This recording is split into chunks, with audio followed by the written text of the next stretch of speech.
Black Star Network is here. Hold no punches! I'm real revolutionary right now. Support this man, Black Media. He makes sure that our stories are told. Thank you for being the voice of Black America, Roland. Stay black. I love y'all. All momentum we have now, we have to keep this going. The video looks phenomenal. See, this difference between Black Star Network and Black-owned media and something like CNN. You can't be Black-owned media and be scared. It's time to be smart. Bring your eyeballs home. You dig?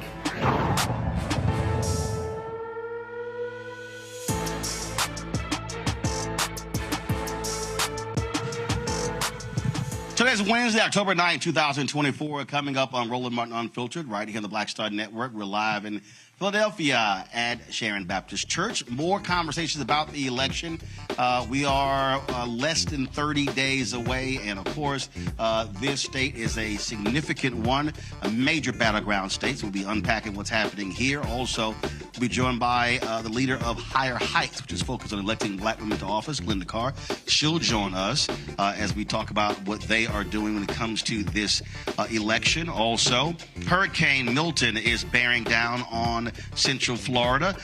Moments ago, President Joe Biden talked from the White House about that. We'll carry that for you to let you know what's happening with the hurricane as well. Plus, we'll talk about the battle going back and forth again between the candidates.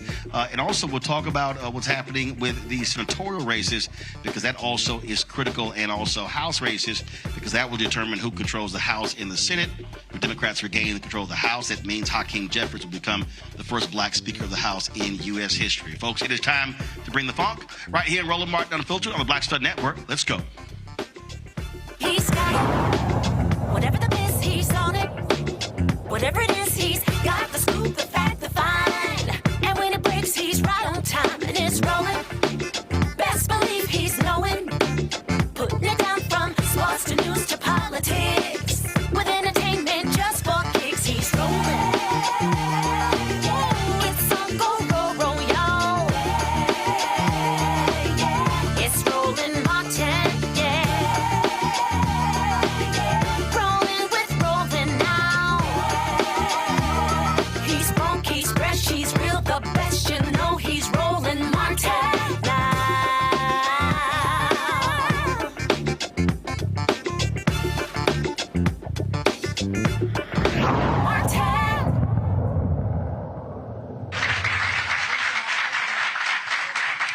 Folks, we're here at Sharon Baptist Church in Philadelphia, our second stop of a three-stop tour in Pennsylvania. Tomorrow will be at Lincoln University doing the show there where they got a homecoming, and so look forward to being there. We had a great show last night, lots of conversation we'll talk about tonight, but first, Hurricane Milton is causing significant issues all up and down Florida. There have been evacuations over the past 48 hours. It's expected to hit landfall on Thursday. And we're still talking about a Category 3 when it hits land. As somebody who's lived through several hurricanes, born and raised in Houston, folks cannot play any games with it. This is the back-to-back hurricanes. Just had Hurricane Helene that wreaked serious havoc in Florida, Georgia, South Carolina, North Carolina as well. A few moments ago, President Joe Biden addressed the nation talking about their preparations for Hurricane Milton. This is what he had to say. Within a few hours, Hurricane Milton is expected to make landfall on the west coast of Florida, the western coast of Florida. Already we're seeing impacts from the storm, including significant winds and heavy rain. And there's also been frequent and widespread tornado warnings throughout the day, and they're continuing and expected to expand as Milton moves over land, including a few that have already touched down in South Florida. Currently, Milton is a Category 3 with wind speeds up to 120 miles per hour. But no one should be confused. It's still expected to be one of the most and worst destructive hurricanes to hit Florida in over a century. You know, both the heads of the National Hurricane Center and the National Weather Service made it very clear in conversations I've had with them earlier today. Milton still carries incredible destructiveness, can wipe out communities, can cause loss of life. Storm surge is still expected to be up to 13 feet, So I urge everyone in Hurricane Milton's path to listen to local officials and follow all the safety instructions they give. At this point, evacuation is probably difficult. So I encourage people to look for safer shelter. Sometimes moving just a few miles can mean the difference between life and death. We've already approved emergency declarations for Florida. We have thousands of federal personnel on the ground. We've staged and are ready to go. We have 20 million meals, 40 million liters of water.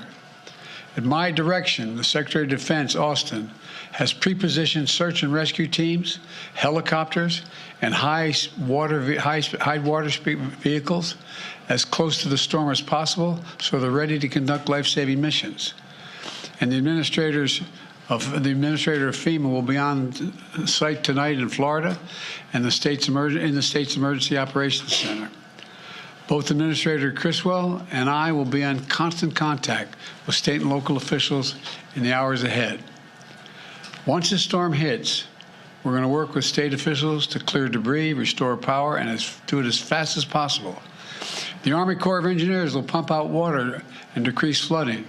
We've already directed the Department of Defense to be ready to provide active duty service members to support Florida after the storm surge if Governor DeSantis requests the help, which I expect he might, just like we did in North Carolina.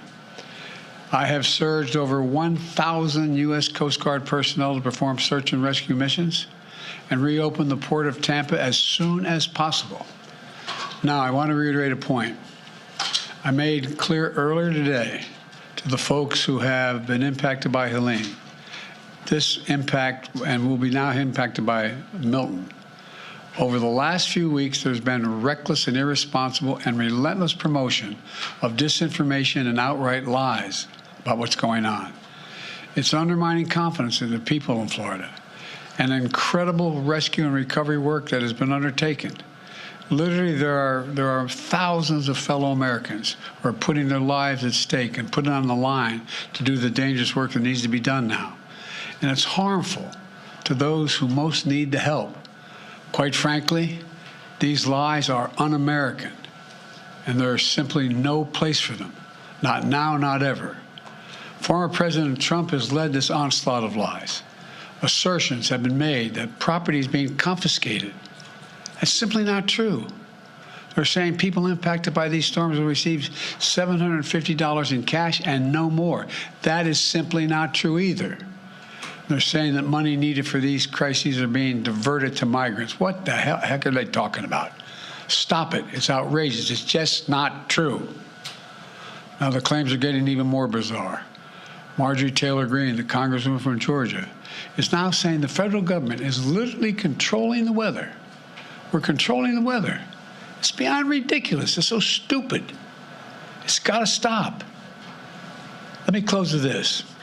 As difficult as these days and weeks have been, we've seen incredible courage by so many of our fellow Americans.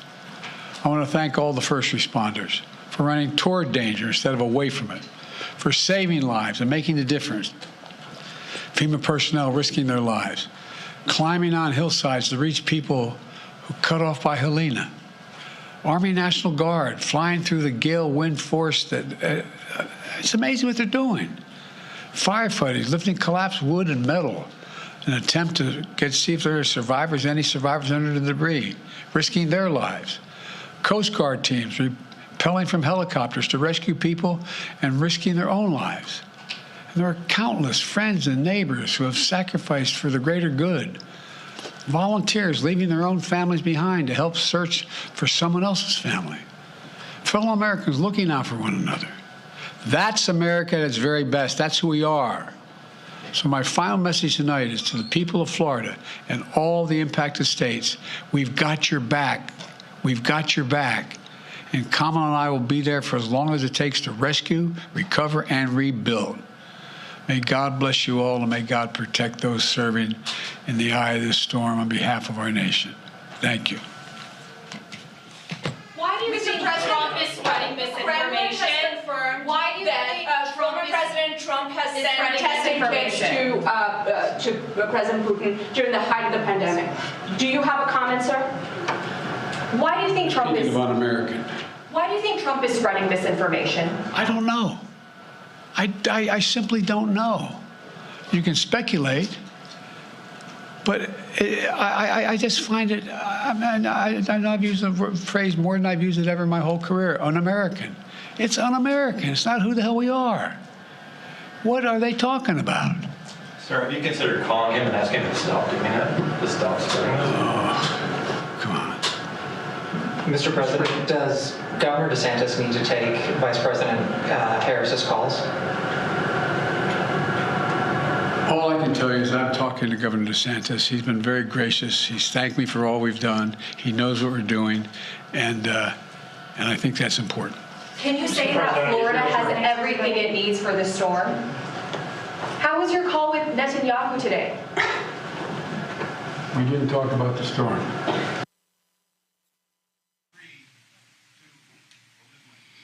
Earlier today, Vice President Kamala Harris called into CNN and the Weather Channel as well, talking about this and urging folks to actually evacuate from these storm areas. I want to go to my panel. Rebecca Carruthers, Vice President, Fair Election Center, Derek Jackson, State Representative out of Georgia. Right there, Rebecca, I think is part of the problem that we see so often during this campaign. Something happens, and then whether it's President Biden or Vice President Harris, they are being asked to respond to something stupid that Donald Trump says or does, as opposed to keeping the focus on what the actual issue is. And you saw President Biden literally say several times, it's stupid what these conservatives are out here doing, even suggesting that this is probably one of the dumbest things I've ever heard, that the Democrats can control the weather. And then, matter of fact, I saw someone on social media who literally said, somebody posted on social media, is it weird that the hurricanes only hit red states? These are truly some dumb people, Rebecca. Roland, one thing that I wish that President Biden would have taken the time to do in that press conference was actually directly talk to Congressman Mike Johnson and ask him to bring the House of Representatives back in session.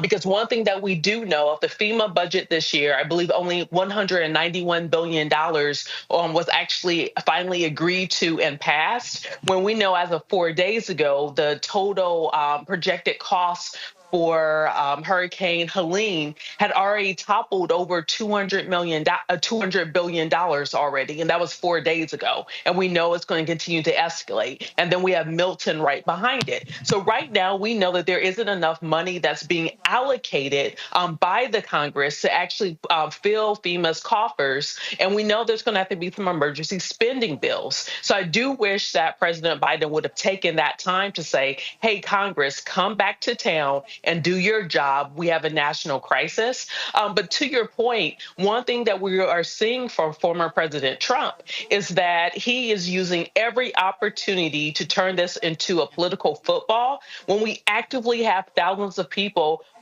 in the mountains of North Carolina who are still missing. We still have water, fresh water and potable water needed in North Carolina. And then we're watching, unfortunately, what's happening now in Florida. But one thing that I will say that I'm seeing from the work that we're doing in Florida is we're seeing so many young people who scrambled right before the deadline to get registered to vote because they're watching. They see what's happening. They see a governor and they see a former President Trump denying climate science. They see a J.D. Vance saying, oh, this is junk, it's not real. But then they're literally dealing with the impacts of climate change as it's unfortunately getting ready to ravage Florida. Derek, U.S. State Representative in Georgia, and if you want to see how nuts these folks are, 68 Republicans in the legislature voted against even taking up the bill that would have extended voter registration back from mail-in ballots as well as the deadline to vote. Do they not understand that if you are bracing for a hurricane, the last thing you're thinking about is trying to go register to vote? You're trying to batten down homes. You're trying to leave. You're trying to secure all sorts of safety precautions. This, to me, makes no sense. not only does it not make any sense, Roland, when you think about dealing with a hurricane, as I have had during my 22 years in the Navy, the last thing you're thinking about is where do I need to vote and how do I vote? You're thinking about preserving your life, preserving your homes, your livelihood. Listen, 213 folks have died, Roland. This is the gravity of this situation. 213 citizens have died. Cities have been wiped out up there in North Carolina, in Florida, been devastated, right? We're talking about the loss of homes. And so where you got President Biden and Vice President Kamala Harris, where they're responding, they're not only responding to the need of citizens, because this is not the time to think about political party. And so it doesn't matter if that state is a red state or a blue state. You're seeing President Biden and Vice President Kamala Harris, they're picking up the phones. They're talking to Republican governors. And oh yeah, by the way, these Republican governors basically saying how Trump is lying, right? How they're, and so these Republican governors are coordinating with the Biden-Harris administration to make sure that the needs and the welfare of their citizens are being taken care of. And then now we have Hurricane Milton on the heels of Hurricane Helena. And so here in Georgia, as you well know, Roland, back in 2017, we had to use $275 million to help rural Georgia. We weren't thinking about, if this is a Republican or Democrat citizen. This was the life that we are required to help and protect and serve. And so that's the reason why this situation is so serious, and we don't have time to keep running down these various rabbit holes that Trump keeps sending us down.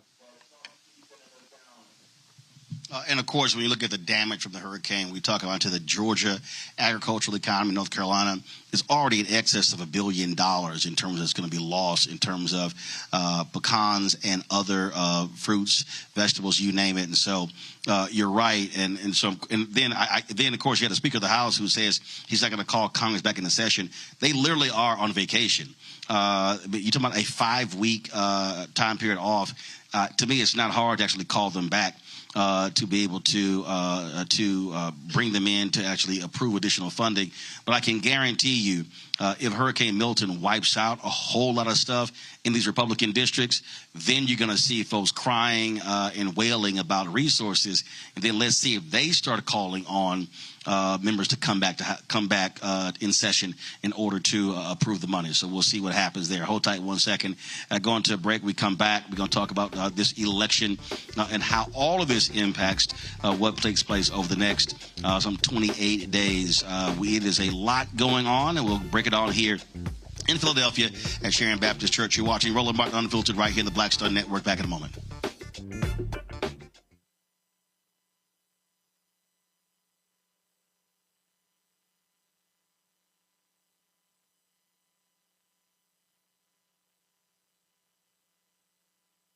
He told us who he was. Should abortion be punished? There has to be some form of punishment. Then he showed us. For 54 years, they were trying to get Roe v. Wade terminated, and I did it, and I'm proud to have done it. Now Donald Trump wants to go further with plans to restrict birth control, ban abortion nationwide, even monitor women's pregnancies. We know who Donald Trump is. He'll take control. We'll pay the price. I'm Kamala Harris, and I approve this message. In 2016, Donald Trump said he would choose only the best people to work in his White House. Now those people have a warning for America. Trump is not fit to be president again. Here's his vice president. Anyone who puts himself over the Constitution should never be president of the United States. It should come as no surprise that I will not be endorsing Donald Trump this year. His defense secretary. Do you think Trump can be trusted with the nation's secrets ever again? No. I mean, it's just irresponsible action that places our service members at risk, places our nation's security at risk. His national security advisor. Donald Trump will cause a lot of damage. The only thing he cares about is Donald Trump. And the nation's highest-ranking military officer. We don't take an oath to a king. or queen or a tyrant or a dictator, and we don't take an oath to a wannabe dictator. Take it from the people who knew him best. Donald Trump is a danger to our troops and our democracy. We can't let him lead our country again. I'm Kamala Harris, and I approve this message. I get it. The cost of rent, groceries, and utilities is too high. So here's what we're going to do about it. We will lower housing costs by building more homes and crack down on landlords who are charging too much. We will lower your food and grocery bills by going after price gougers who are keeping the cost of everyday goods too high. I'm Kamala Harris, and I approve this message because you work hard for your paycheck. You should get to keep more of it. As president, I'll make that my top priority. Bob and I both voted for Donald Trump. I voted for him twice. I won't vote for him again. January 6th was a wake-up call for me. Donald Trump divides people. We've already seen what he has to bring. He didn't do anything to help us. Kamala Harris, she cares about the American people. I think she's got the wherewithal to make a difference. I've never voted for a Democrat. Yes, we're both lifelong Republicans. The choice is very simple. I'm voting for Kamala. I am voting for Kamala Harris. IVF is a miracle for us because it allowed us to have our family. After having my daughter, I wanted more children, but my embryo transfer was canceled 8 days before the procedure. Donald Trump overturning Roe v. Wade stopped us from growing the family that we wanted. I don't want politicians telling me how or when I can have a baby. We need a president that will protect our rights, and that's Kamala Harris. I'm Kamala Harris, and I approve this message. My name is Lena Charles, and I'm from Opelousas, Louisiana. Yes, that is Zydeco capital of the world. My name is Margaret Chappelle. I'm from Dallas, Texas, representing the Urban Trivia Game. It's me, Sherry Shepherd, and you know what you watch. Roland Martin on Unfiltered.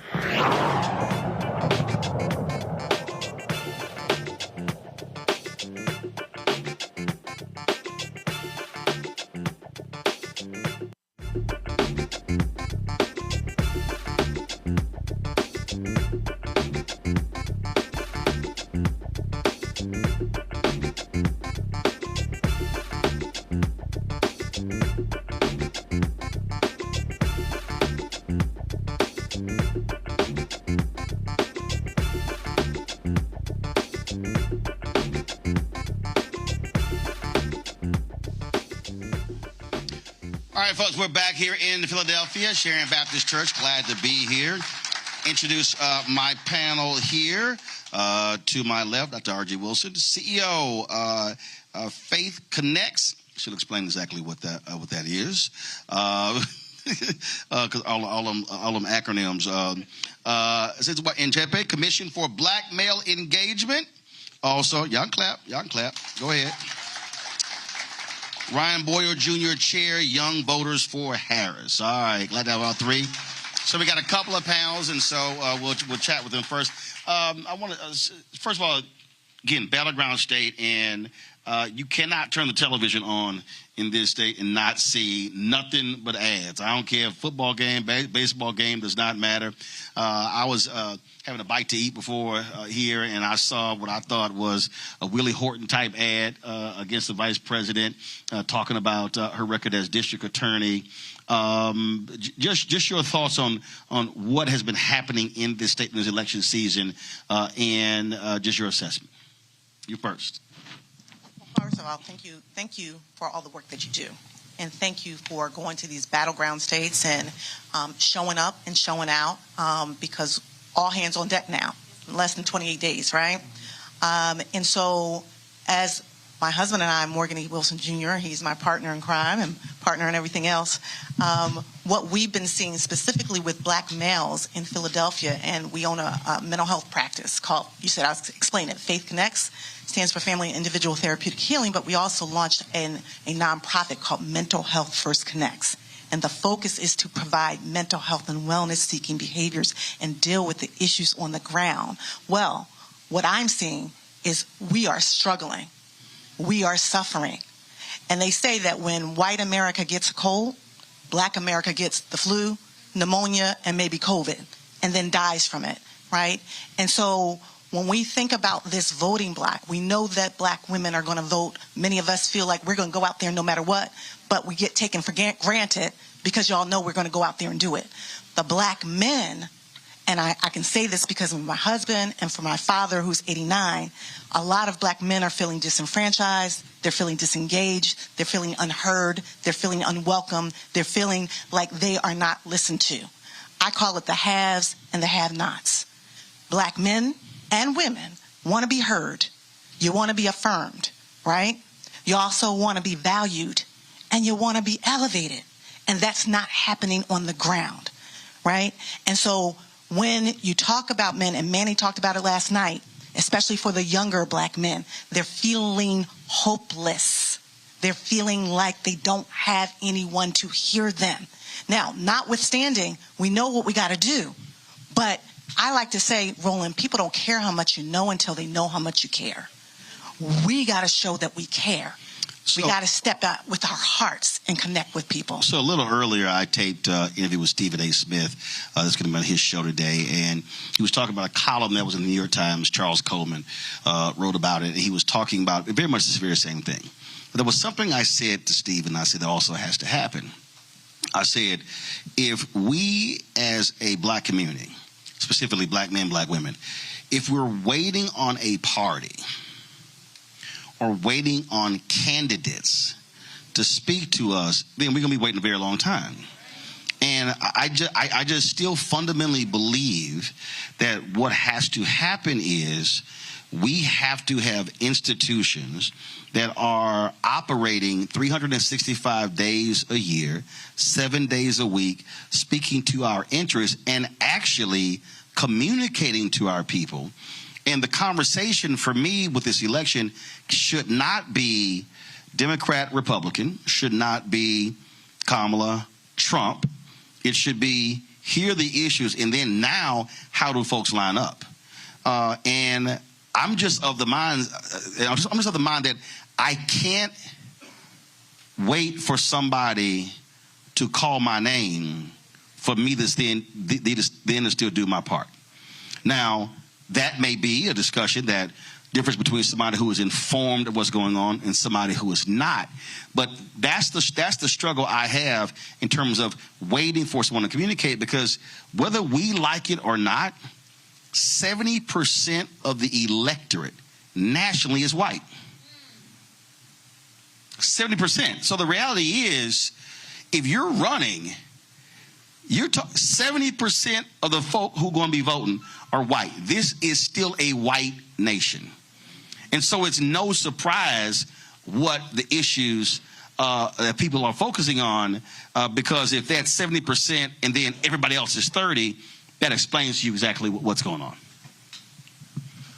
So I think the biggest problem that I see is tying a real life lived experiences to what people say politically, right? What people are promising politically, right? Where do we find black men? What are we dealing with on the ground every single day? And how do we tie that to, okay, because I'm dealing with these experiences, this person is representing me, so I need to go and vote for this person, right? And a conversation I was in earlier last week really centered around, like, okay, there's so much information out there. Folks don't necessarily know what to believe, but they know who to believe, right? So we also need to have those key people in play, the key trusted folks, community gatekeepers, in the sense to say, hey, these are the people who represent your best interest, so these are the people that you need to support, right? But again, it's communicating that sense of value to lived experiences of black people, lived experiences of black men specifically, right? One of the things that I love that Kamala said was that, black men aren't a monolith, right? So there are so many nuances in these experiences in which they need to be heard, they need to be valued, and like you said, they need to be addressed as well, right? But see, Ryan, when we say they need to be heard, the first thing I then go is, okay, then where are they hearing you? I mean, at the end of the day, if you're two things, if you're not going to candidates, and then if there are not the town hall discussions, forums, then who's going to hear you and where? And that's also part of the deal. So for me, how I look at this, the onus is really on both folks. To me, this is sort of like you can't have somebody who says our marriage is in trouble, but I'm waiting to see what you're going to do. Now I can speak on that. But my point is, it's two people. It's two people, right? It's two people, right? And a rescue team is not coming. Right. So rescue is not coming. So when we talk about candidates making promises, I keep trying to explain to people, no candidate can. I love these people who talk about tangibles. No candidate can deliver on a promise unless they are elected. So that means that after the election, if they win, how do you then continue to press them to get it done? Because there's going to be somebody on the other side who doesn't want that to happen. I just think that what often has happened is many of us have checked out of the process after the election is over and then go, hey, what happened? We didn't stay engaged. So as you're looking at these young voters for Harris, what are they saying, and are they echoing some of these same sentiments? Yeah, I think you bring up a great point. I think young black voters specifically, they've been disengaged from the whole civic engagement process because, like you said, we only focus on these issues that affect our community during the election cycles. It's like every so often, every 4 years or so, you all people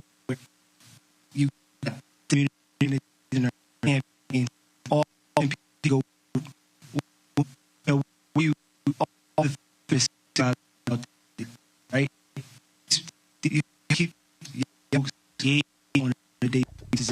Kamala Harris has never backed down from a challenge. She put cartel members and drug traffickers behind bars, and she will secure our border. Here's her plan. Hire thousands more border agents, enforce the law and step up technology, and stop fentanyl smuggling and human trafficking. We need a leader with a real plan to fix the border, and that's Kamala Harris. I'm Kamala Harris, and I approve this message. The overturning of Roe almost killed me. I had a blood clot in my uterus that caused my labor to have to be induced because of the overturn of Roe v. Wade. I wasn't able to get life-saving treatment sooner. I almost died.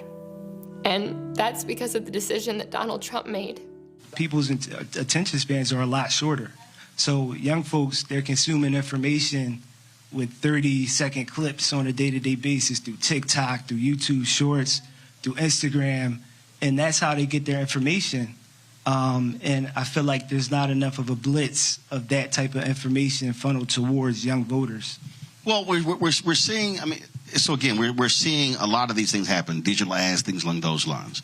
I just still think that when we talk about folks who say stuff is not getting done, like literally, I read this piece and it was very interesting because in the it was a really interesting thing here for me when I saw it, and actually there were a lot of contradictions in it as well, and so the lead the first paragraph said, Black men today face a unique reality that warrants consideration under nearly any relevant index for measuring the quality of American life, how far we get in school, our finances when compared with those of our white counterparts, and how long we will live.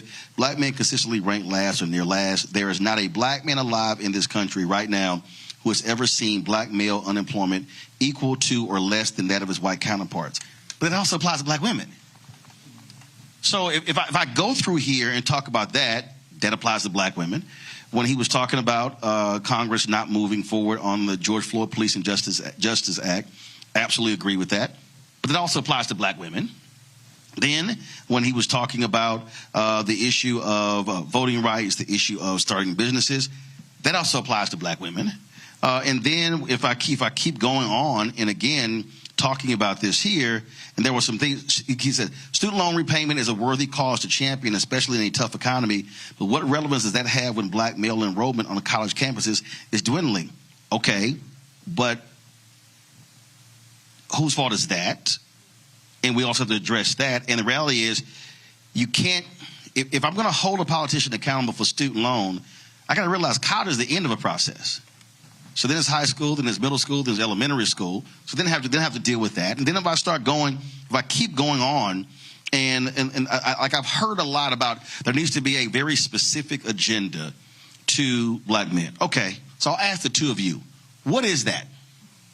What is the specific agenda to black men that is so drastically different than black women? What is it? So I don't necessarily know if it's that drastically different, right? So again, black people in general, we have historical disenfranchisement with the political process. We understand that.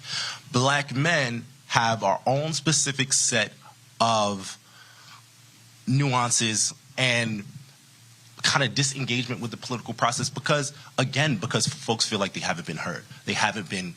No. But okay, so, hold on, if they haven't been heard, what do they want to be heard about? That's what I want to know. Their experience. And what is that? Their experience needs to be validated. So, essentially their experience is, school to prison pipeline, right? Their experience is those specific things of being a male that allows gender-specific problems that necessarily sometimes get lost in the greater conversation. Right. Like what? Right.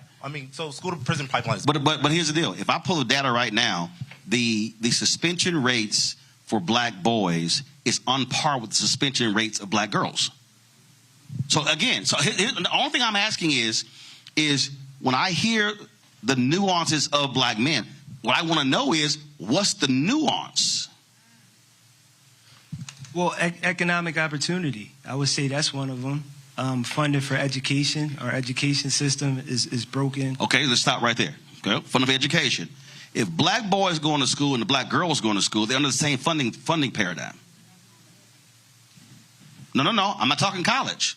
I'm talking about elementary school, middle school, high school. So school funding is not based upon gender.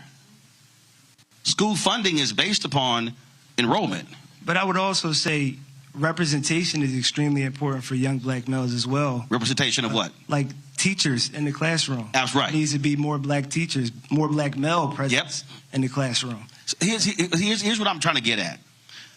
I've had this conversation in so many different places, but what rarely happens are folks actually identifying the specific things that are different and they want addressed that then somebody can then address. And that to me is where the struggle is. I think what we have to, because here's what we have to do. We have to actually push back when somebody throws it out to force them to be specific. So, for instance, in this piece, and I've actually heard it, in this piece, the brother said there's a perception that the Democratic Party is a party of women. Because, I'm telling you, I've heard this, a lot of brothers are bothered by when they hear black girl magic. And I'm just, if we're going to do with perceptions, I've heard this. I've heard brothers say, all I'm seeing are women being appointed and being touted. And I then go, okay, so they've done 200 federal judges, 58 black, 37 black women, 21 black men. I then ask them, how many existing federal judges are black men compared to black women? They can't answer that question. Because there's way more black men. So then I had a brother say, well, I'm seeing all these sisters. Supreme Court Justice. I'm like, okay, Ketanji Brown Jackson. That's one sister. There've only been 3 black people, 2 of them black men. There are 4 United States senators right now who are black, 1 black woman, LaFonza Butler, who leaves in January, and 3 black men. I then say, okay, there are more black male members of the U.S. House than black women. So I start walking these things through, and what I say to brothers is, okay, you're responding to recent history because they've been frozen out. 1972, Shirley Chisholm did not go to the black political convention in Gary, Indiana, because the black men there were clear they weren't going to support her for president. So I think what we have to do is we also have to, I think we as black men have to have some real conversations to brothers as well to say, if you're responding to certain things you're seeing, now ask, why am I seeing that? Because you're also correcting what are historical historical realities of folks being frozen out. And so that to me is a problem, because also if I started naming who are your top black Democratic leaders, Hakeem Jeffries, minority leader, man. Jim Clyburn, man. Jamie Harrison, head of the DNC, man. I mean, we could just start naming folks. And that, to me, again, I think what has to happen, there has to be the constant pushback.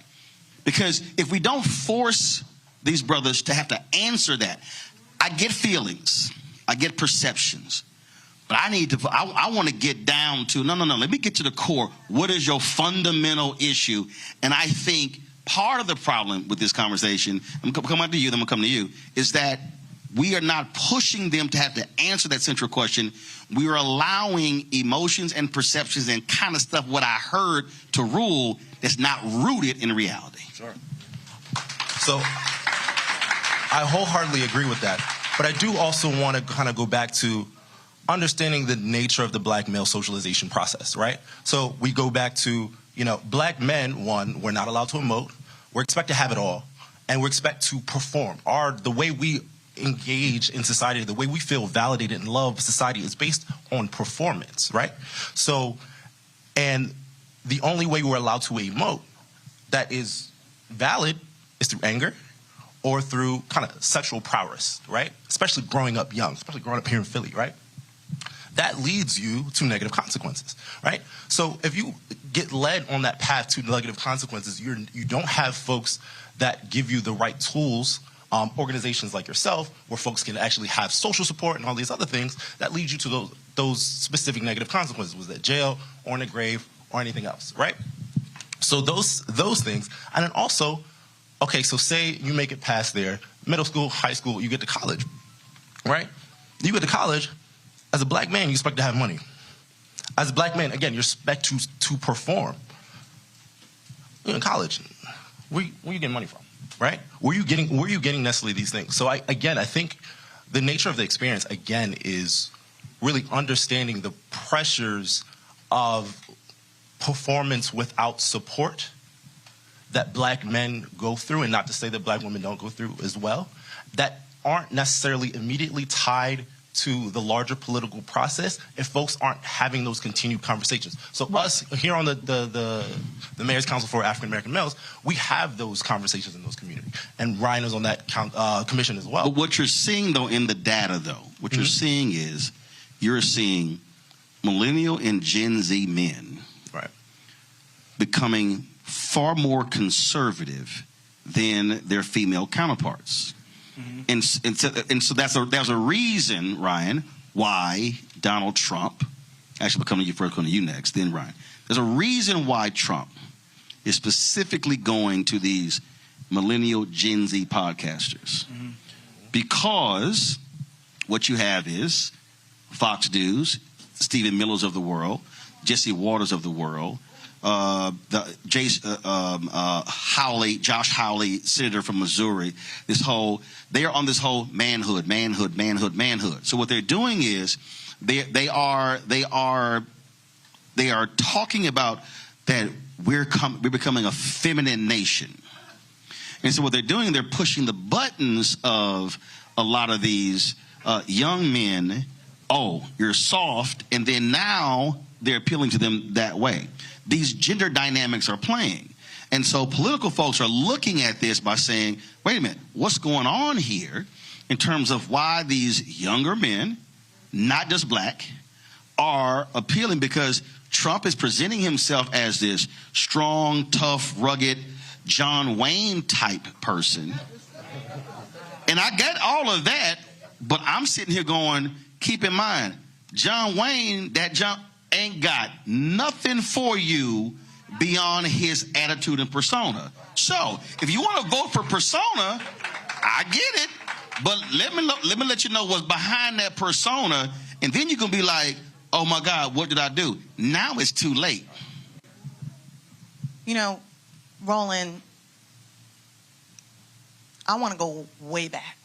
Like, we women just got the right to vote not that long ago. Right? And what's been happening, which I feel like you're alluding to, is that there has been the destruction and the severing of black men and women for years. That is not of our own doing.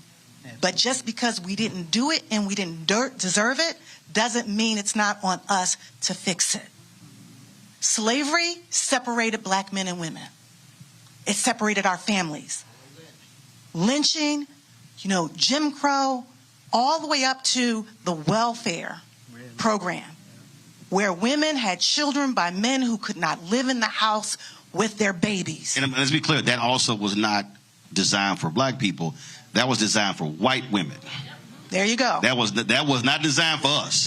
Yeah. But we certainly did not benefit from it. Right. And so you said something last night about these issues for black men, which I love black men. And I believe that black men love us back as black women. 44,000 showed up when Biden dropped out of the race, and then 55,000 men showed up the next day saying we got to take care of our sister. Right, but what happened? But the sisters show up every week. Absolutely. I understand, because I lead the black men call. I'm not in that meeting. No, I am. Yeah. Now, I'm telling you, I'm sitting here going, where y'all at? So what happens is, again, what you're talking about, we've created the space. But one thing that brothers do, and they got to own it, brothers don't keep showing up. The sisters keep showing up, stay organized, stay mobilized, and I know all the sisters on that call. That's a regiment. They got to run a show. They raise money, do all this sort of stuff like that. And so that's why I tell brothers, you can't be hyped for the moment, because keep in mind, next week is the 29th anniversary of the Million Man March. Next week. Yeah. October 16th. So that's also part of the deal. Cats can't say, I want to be heard. Okay, we here every Sunday. Where you at? I think that's the consistency that you're talking about, but you also have to deal with the survival that's happening on the ground and speak to that so that they will show up. One thing I wanted to say about this black maternal health issue, you cannot talk about maternal health if you do not talk about paternal health. It goes hand in hand. And what we're trying to do is divide these issues, but it's a collective issue. And we have to have, you talked about conversations, right? Community conversations. They need to be courageous conversations. We need to be honest with ourselves, and we need to be honest with each other so that we can make a difference. Ultimately, 28 days, and no matter what happens, right, we're going to have to deal with the fallout of it. But here's why I don't believe you have to have it. And just be clear, I'm clear. And then Rebecca and Derek, hold on, I'm coming to y'all. I'm going to Ryan, then I'm going to bring them up. Here's why I don't have to have a paternal health conversation when I'm having a black maternal health conversation. Because the black maternal health conversation is a specific conversation that actually involves paternal as well, because they birthing boys. That's right. So, but the problem is when the vice president is talking about black maternal health, brothers are like, that ain't me. That is you. That is you. Because one, they got pregnant somehow. Yes. That's just biology. That was not, ain't a bunch of Marys out there. And immaculate conceptions. It's just not. But again, that's a perfect example, Ryan, though, of an issue that I've heard brothers define as, oh, she talking to sisters. No, that's actually our issue too. So I don't always have to have somebody to say brothers to know that's also involving me. Go ahead. So to address your earlier point, I haven't really heard that many brothers hating on sisters. I don't hear that. The primary concern that I've been hearing from black males is, how am I going to put food on the table? How am I going to provide for my family? If I have a small business and I got the T's dotted, the T's crossed and the I's dotted, and I can't get access to capital, how am I going to get access to capital? And then the response is, of Trump's 4 years and Biden-Harris 4 years, who's actually provided more access to capital for black-owned businesses? Right. And I think to that point, Biden-Harris, there's a lot of misinformation being spread. Or not enough information being funneled through the black community, right, to where they'll know that. Well, that's why they also need to watch my show every day, because we provide the information. Right. So, but again, you're right. So again, but a lot of the time, platforms like yours, we cater to people like everybody in this room who are in tune with this type of stuff. No. But we don't. No. We talk to everybody. On the people. No. We talk to everybody. Whoever shows up, shows up. But that's the point. It's a self-selection process. These people in the communities, they're not worried about this. They're worried about surviving. They're in survival mode. But here's the point I'm making here. When we talk about I'm in survival mode, but then I need information, I need access. Information provides you where to get the access. I'm going back to at some point, whenever we have these conversations, I got to put the onus on the other person to do some work. And so what happens is when I'm out talking to folks, it happens all the time. Brothers like, man, I got this idea, but I ain't getting no help. Who did you call? Well, what do you mean? Who did you call? Who did you reach out to? And so then when I asked that third and fourth question, say, man, why? No. Don't see. I tell everybody, don't come to me with a problem and now expect me to hit you with some questions. So what happens is we've got to make the other person got to do some work. And so we've got to, again, when we have these discussions, we got to push folks to say, I need you to do some stuff too. It can't be you come to me with 99% of the energy and I'm just going to sit here and wait on you. That simply cannot happen. And so when I'm challenging folks on this, that's when folk get real nervous because now I'm making them do some work. So when we having these conversations in neighborhoods, our deal has to be, okay, if you want this, call this person or go here. I purposely don't carry business cards anymore. You know why? Because 99.9% of the people never email. So why am I walking around with some cards handing out and you don't even use it? It happens all the time. I did a master class at Clark Atlanta. This is a college campus. This is a perfect example of what I'm talking about. I did a master class at Clark Atlanta 2 weeks ago. In a 2.5-hour discussion, I talked about relationship building, networking, how I connected with the people, how I advanced. When it was over, they walked to the front, asked for a selfie, and then left. By the fifth person I went, did any of y'all listen to the whole thing? Like not one person said, can I get your contact information? And I literally stood there and I went, I know I just said all this sort of stuff. That also happens. And so this is what I mean by if we're going to have the conversation, we got to push our folk to also say, I need you to also engage. It can't just always be me. Hold your thought. I need Rebecca and Derek to step in. Rebecca, your thoughts. Absolutely. This is a really good conversation. And the reason why, for my years of working... Rebecca? Yes, for my years of working on...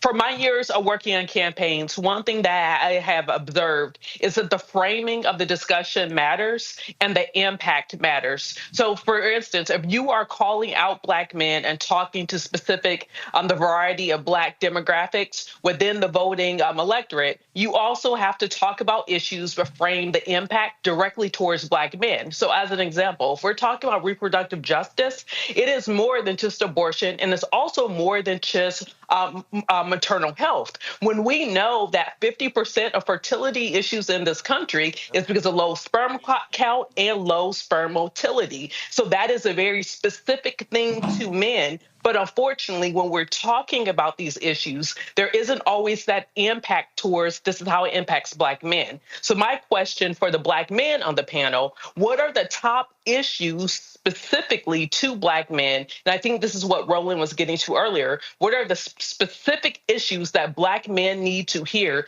that is unique and specific to the lived Black experience in this country?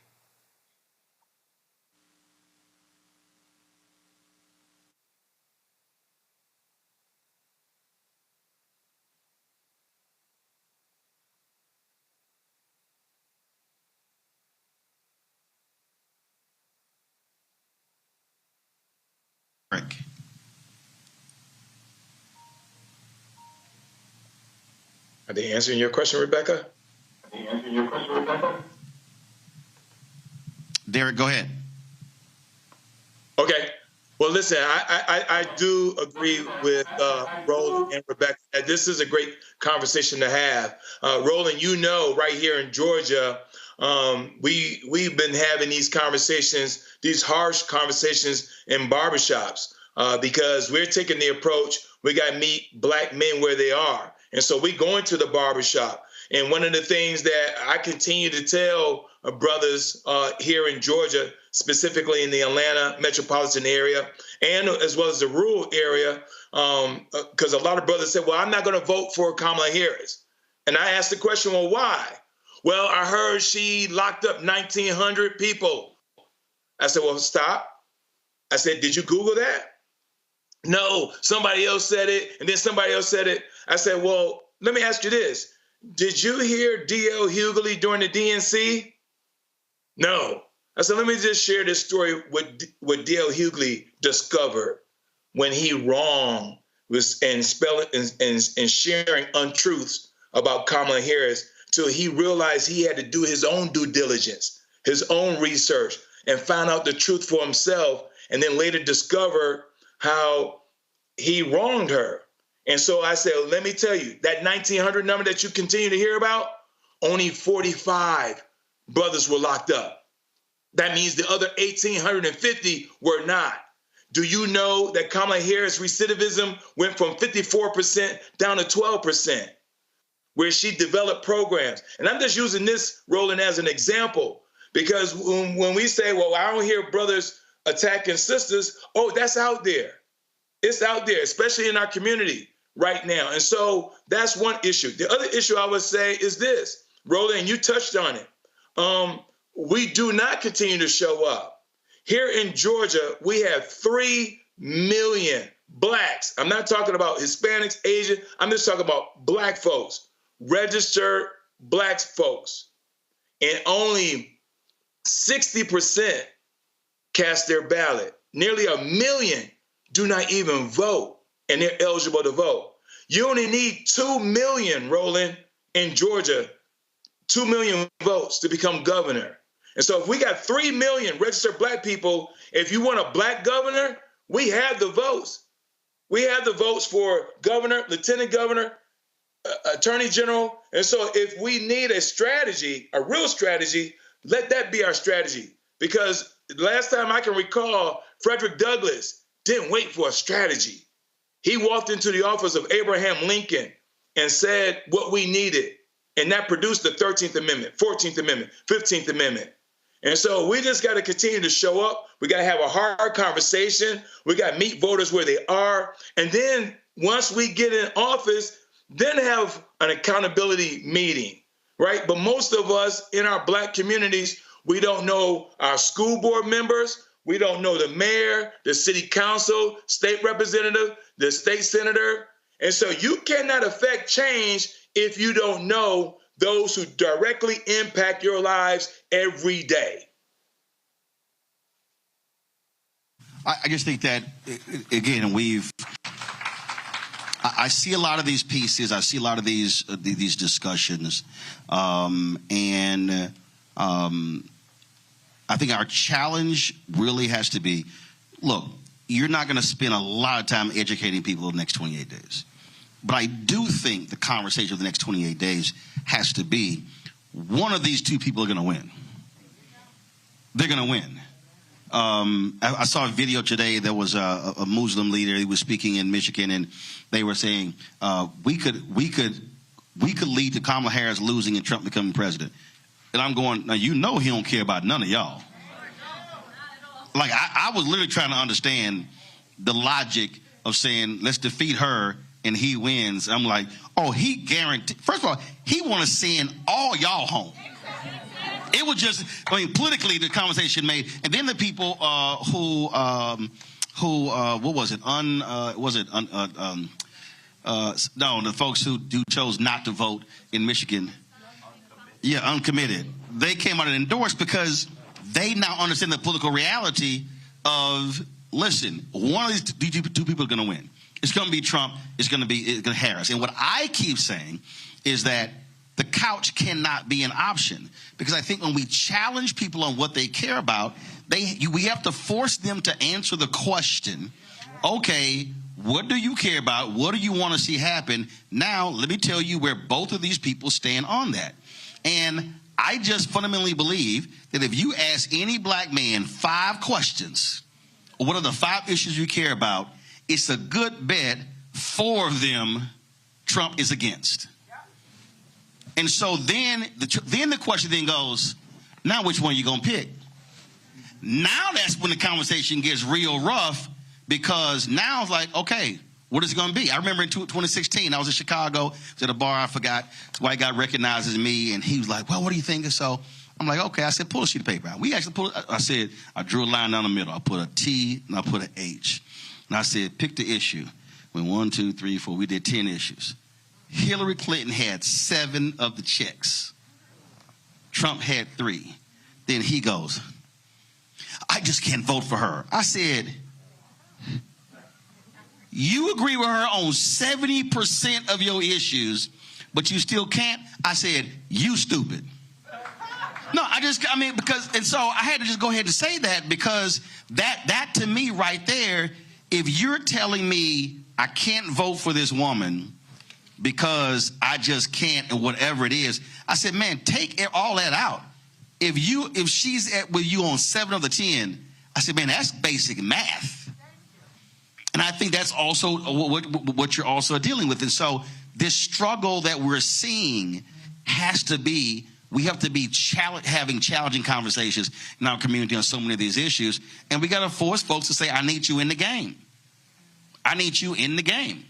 And I think after when Biden dropped out, you saw Harris's numbers explode, not only among black men, but especially among young black women, because they recognize, okay, this is not what's going on. Biden wasn't exciting people. And so this is going to continue. This has to be after November 5th. There has to be in our community very clear, public, constant, regular, annual, monthly, bi-weekly, weekly civics conversations, and inviting the very same people. And the question is, let's see if they show up. So I think we're all making an assumption right here that people make decisions based off of logic. Oh, no, we don't. No. We know that we don't. Psychology tells you that we make emotion-based decisions, and we tend to rationalize it later, right? So that's why I always go to, how do people feel? Do they feel love? Do they feel safe? Do they feel heard? Do they feel understood? That's what they go to. We go towards pleasure, and we avoid pain, right? So if we're looking at that dichotomy, that dynamic, again, not only voter education, absolutely, you need to know exactly what you're signing up for. But at the same time, we are ruled by our feelings. So if we understand that, how do we engender those feelings into the demographic we're trying to inspire? And if we're talking about black men, we have a specific nuanced sense of understandings that for us to activate our feelings. Even something that you said earlier before, you were like, you went to a thing and everybody just wanted to take a selfie and nobody actually wanted to actually get, well, do they see you as accessible, right? Like, if I get your number, can I call you? Hold up. I'm literally standing in front. No, afterward. No. The event's over. Right. Let me explain you how it was. Okay. And nobody said nothing. I'm standing right here. They walked up. Can I get a selfie? Yes. We took a photo. They left. And I was like, is she really gonna leave?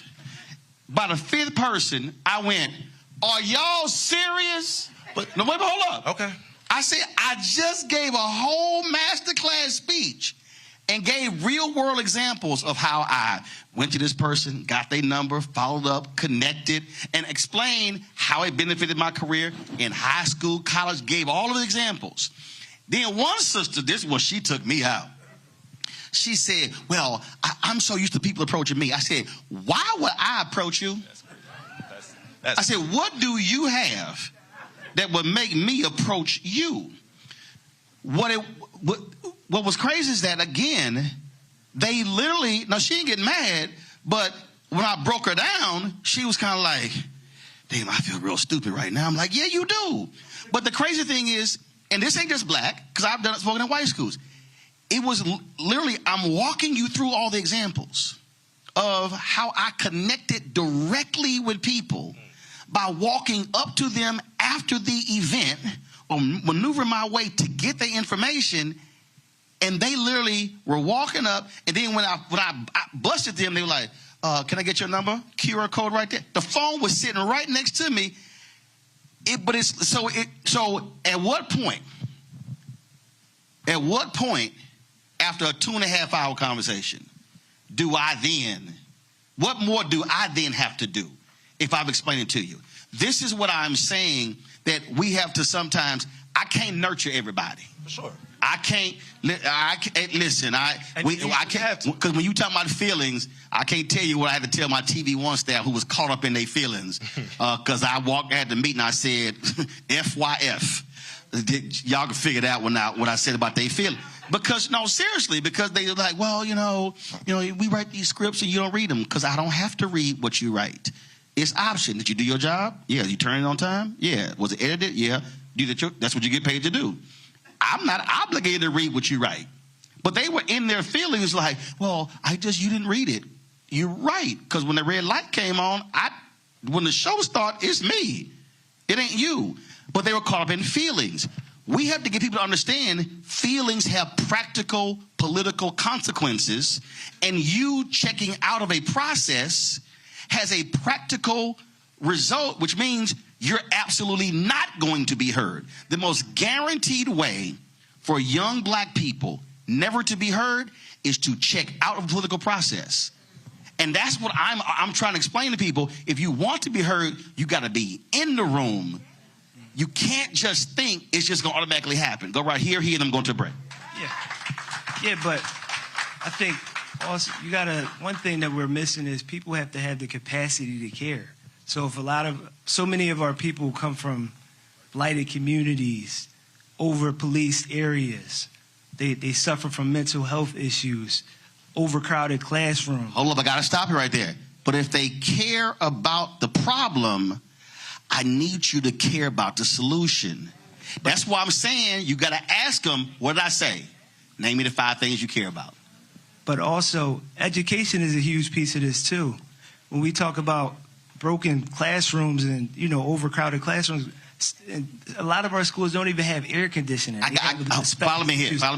So kids can't even learn to even have the capacity to grow. I got all that. What I'm saying is we have to be the ones that say, baby, what do you care about? I care about this, this, this. Do you know how the president impacts that? Do you know how the governor impacts that? Do you know how the mayor impacts that? Do you know how the state representative, the school board? And when you walk them through, then you say, now, you not voting, meaning you can't change nothing you just said if you don't vote. I don't care what school they went to. They can figure that one out. But if that conversation doesn't happen, then we're going to be having this same conversation every election cycle. But those conversations don't happen often enough. No. See, right there. See, I don't diagnose problems. I deal with solutions. So if those conversations are not happening enough, here's the question I then have. What are the organizations in Philadelphia that are having those conversations on a regular basis? Where are they meeting? When are they meeting? And how are others amplifying when they do to drive people there? Oh, it's plenty of community organizations in Philly that do. Hold up. Stop right there. You just said there's plenty of community organizations. Where's the list? They all out there. No. You ain't answered that right. Where's the list? You want me to name them all? Nope. That's not what I asked you for. Where's the list? Out there for the community? No, it's not. Okay, if somebody's watching right now, where do they go to access that list to know when they meet? So they can go to the city office, they can go to their ward leaders. Nope, see right there. RCOs, registered community organizations. No. See, there's a reason I'm walking. All in the backyard. That's the reason I'm walking you through what I'm doing right now. Those are not community-based groups. They are community-based groups. No, you said go to the city. Registered community organizations. You said no. You said go to the city, go to their ward. Those are not community groups. No, and then I said registered community organizations. Here's the point I'm making. You keep saying they exist. You can go to your neighborhood rec center. They got bulletin boards at every single rec center. Oh, no. Okay, again. You still not seeing my point. If you can't tell, if somebody comes to me and they say, I need access to capital, here are the CDIs, the community development institutions in this city that are being funded for you to go get a loan. Well, now we have an Office of Black Male Engagement in the city of Philadelphia where... Okay. Does the Office of Black Male Engagement have those organizations listed? So can somebody call there and then be able to say, here's the website, here's the listing, this is where you go? Well, we've had events where we went to the community. We went to barbershops. We going right to them and telling them where they can find all these resources. In the office, they do have a link tree on your Instagram. So hello, which office? The Office of Black Male Engagement. So keep talking. Yeah, go find it.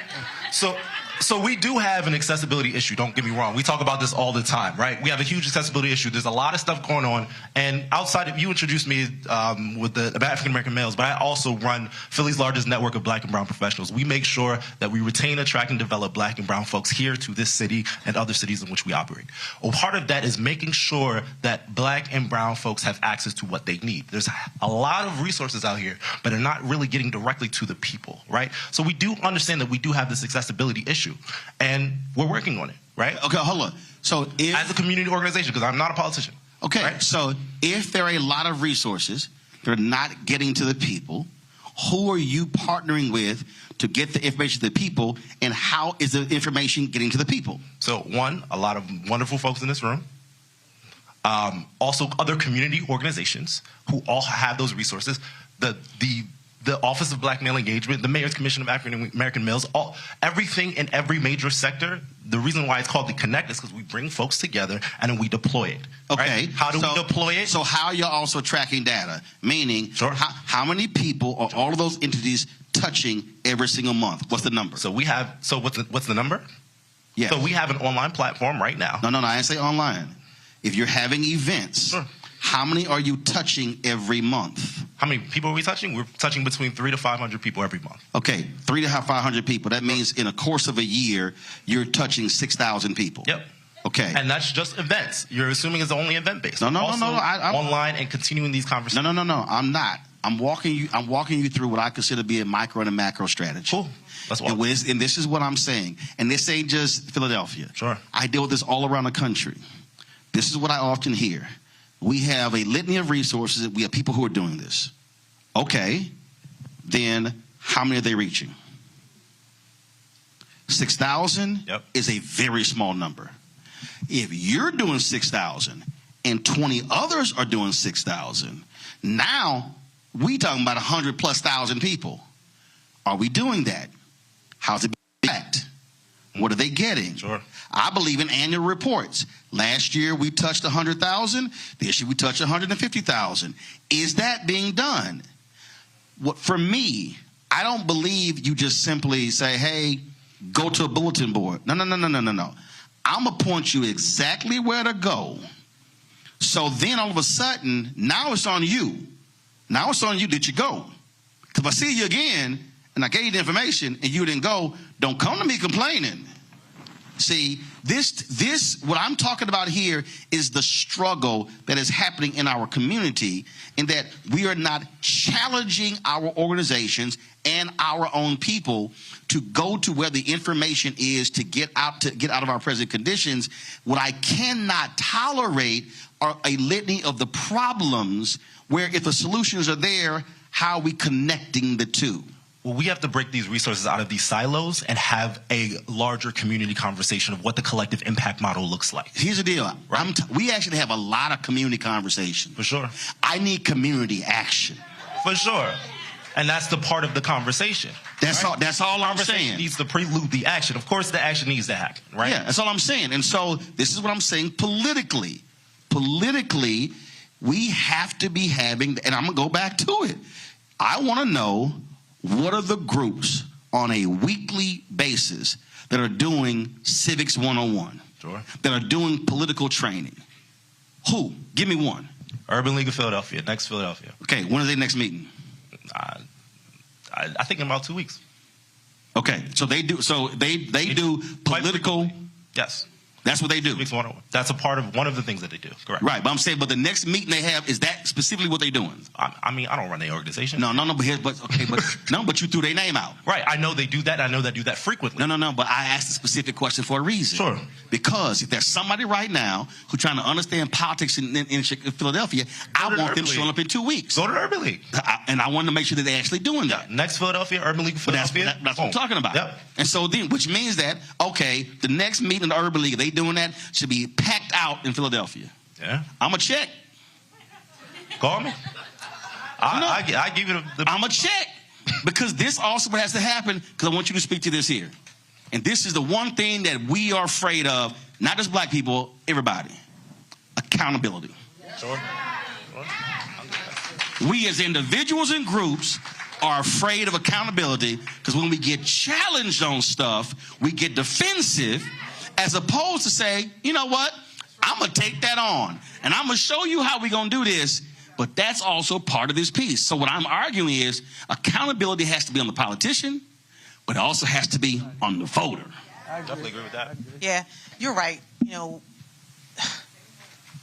love, light, truth, and accountability equals hope and freedom. And so it's not just, you're right, it's not just the feelings. We understand that we have a culture issue and we have a care issue. We've gone to a very dark place in this culture, and people do not feel cared for. But that at the end of the day, the truth is that it's our babies that are dying in the street. And we do have to hold ourselves accountable for after November 5th, we still have to march on because it will be those mothers who are not being heard in the hospitals that are dying, not just because they're in the hospital, but afterwards they're dealing with postpartum depression and psychosis and killing themselves with their children still waiting for them to come home.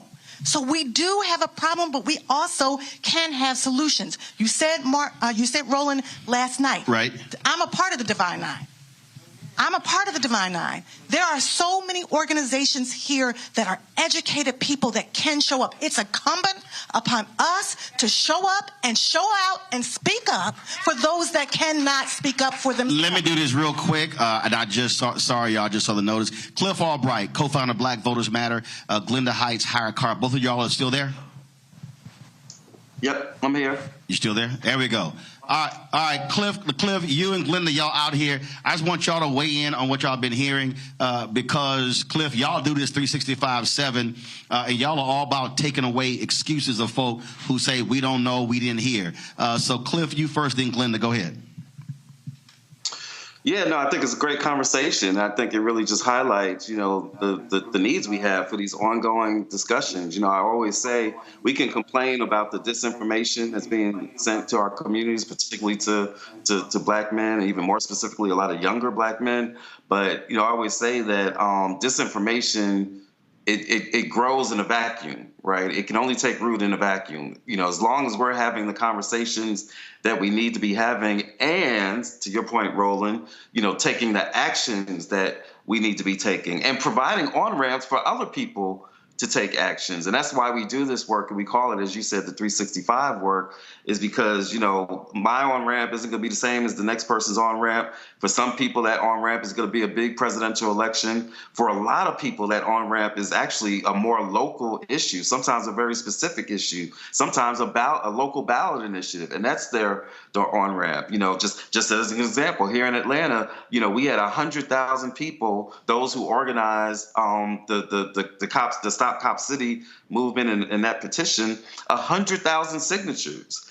That's more signatures than the current mayor got, and more importantly, that's more signatures than were cast, votes that were cast in total in the total mayor's election. That's for the current mayor as well as against the current mayor, right? And so for 100,000 people or some number that did not participate in that local mayor's election, they saw fit to sign on to a petition because they cared about that one issue that much. And so that's why doing this work 365 having these conversations 365 and providing on-ramps for people to get involved, whether it's by signing a petition, doing a phone bank, sending a text, just reaching out to 5 friends. That's one of the things we do all the time. We call it our 5 Friends Pledge.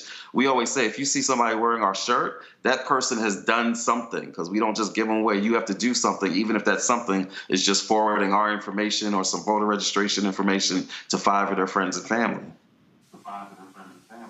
Glynda Carr, perfect example. For years, you heard sisters say, man, we can't raise money, all this sort of stuff. Y'all were like, fine, we're going to create an organization. That's specifically what we're doing, raising money to elect black women.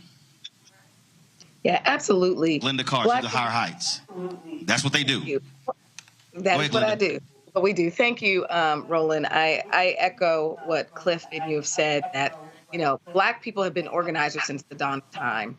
This work over the last, within 30 days is actually going to be about what we call relational organizing. And Black women have been really the powerhouse of that. Like, when we fire up a Black woman, she doesn't go to the polls alone. She brings a house, her block, her church, her sorority, and her union. And so this work is not only plugging into institutions like Black Voters Matter and Higher Heights. We have a growing number of people we have a bus tour that starts this week that are excited to do what Michelle Obama told us to do, which is to do something. And they want to go to battleground states and talk to voters in those battleground states. But we also have to take care of home. I realize that if I sat, Cliff, we do a circle of 10, right? If we sit and go, typically engagement people will say, all of my network is registered and ready to vote. In fact, if we sit on it, we know 10 people in our lives. I realized that my young cousin, who is 20 years old, is visually impaired. I was like, you know what? I don't know if he's registered to vote. And he actually is going to need assistance, not only to register to vote, but also to vote. So I'm taking care of my home first, while I continue to be engaged in helping to move votes, not only in my neighborhood, in my community, but because people are excited about this national election. It is all about local elections. And so, one, let's make sure that we are prepared. And I agree with you, misinformation is being targeted to our Black voters, Black men and Black women. It is not just organic. It is done by bad actors who are funneling millions of dollars and putting in information because they know that Black influencers, and I don't mean the big influencers, but the everyday people who are watching this, that when we post things on our social media, people believe that information is to be to be factual. So before you share anything, let's just go ahead and do some research so that we are having factual debate conversations.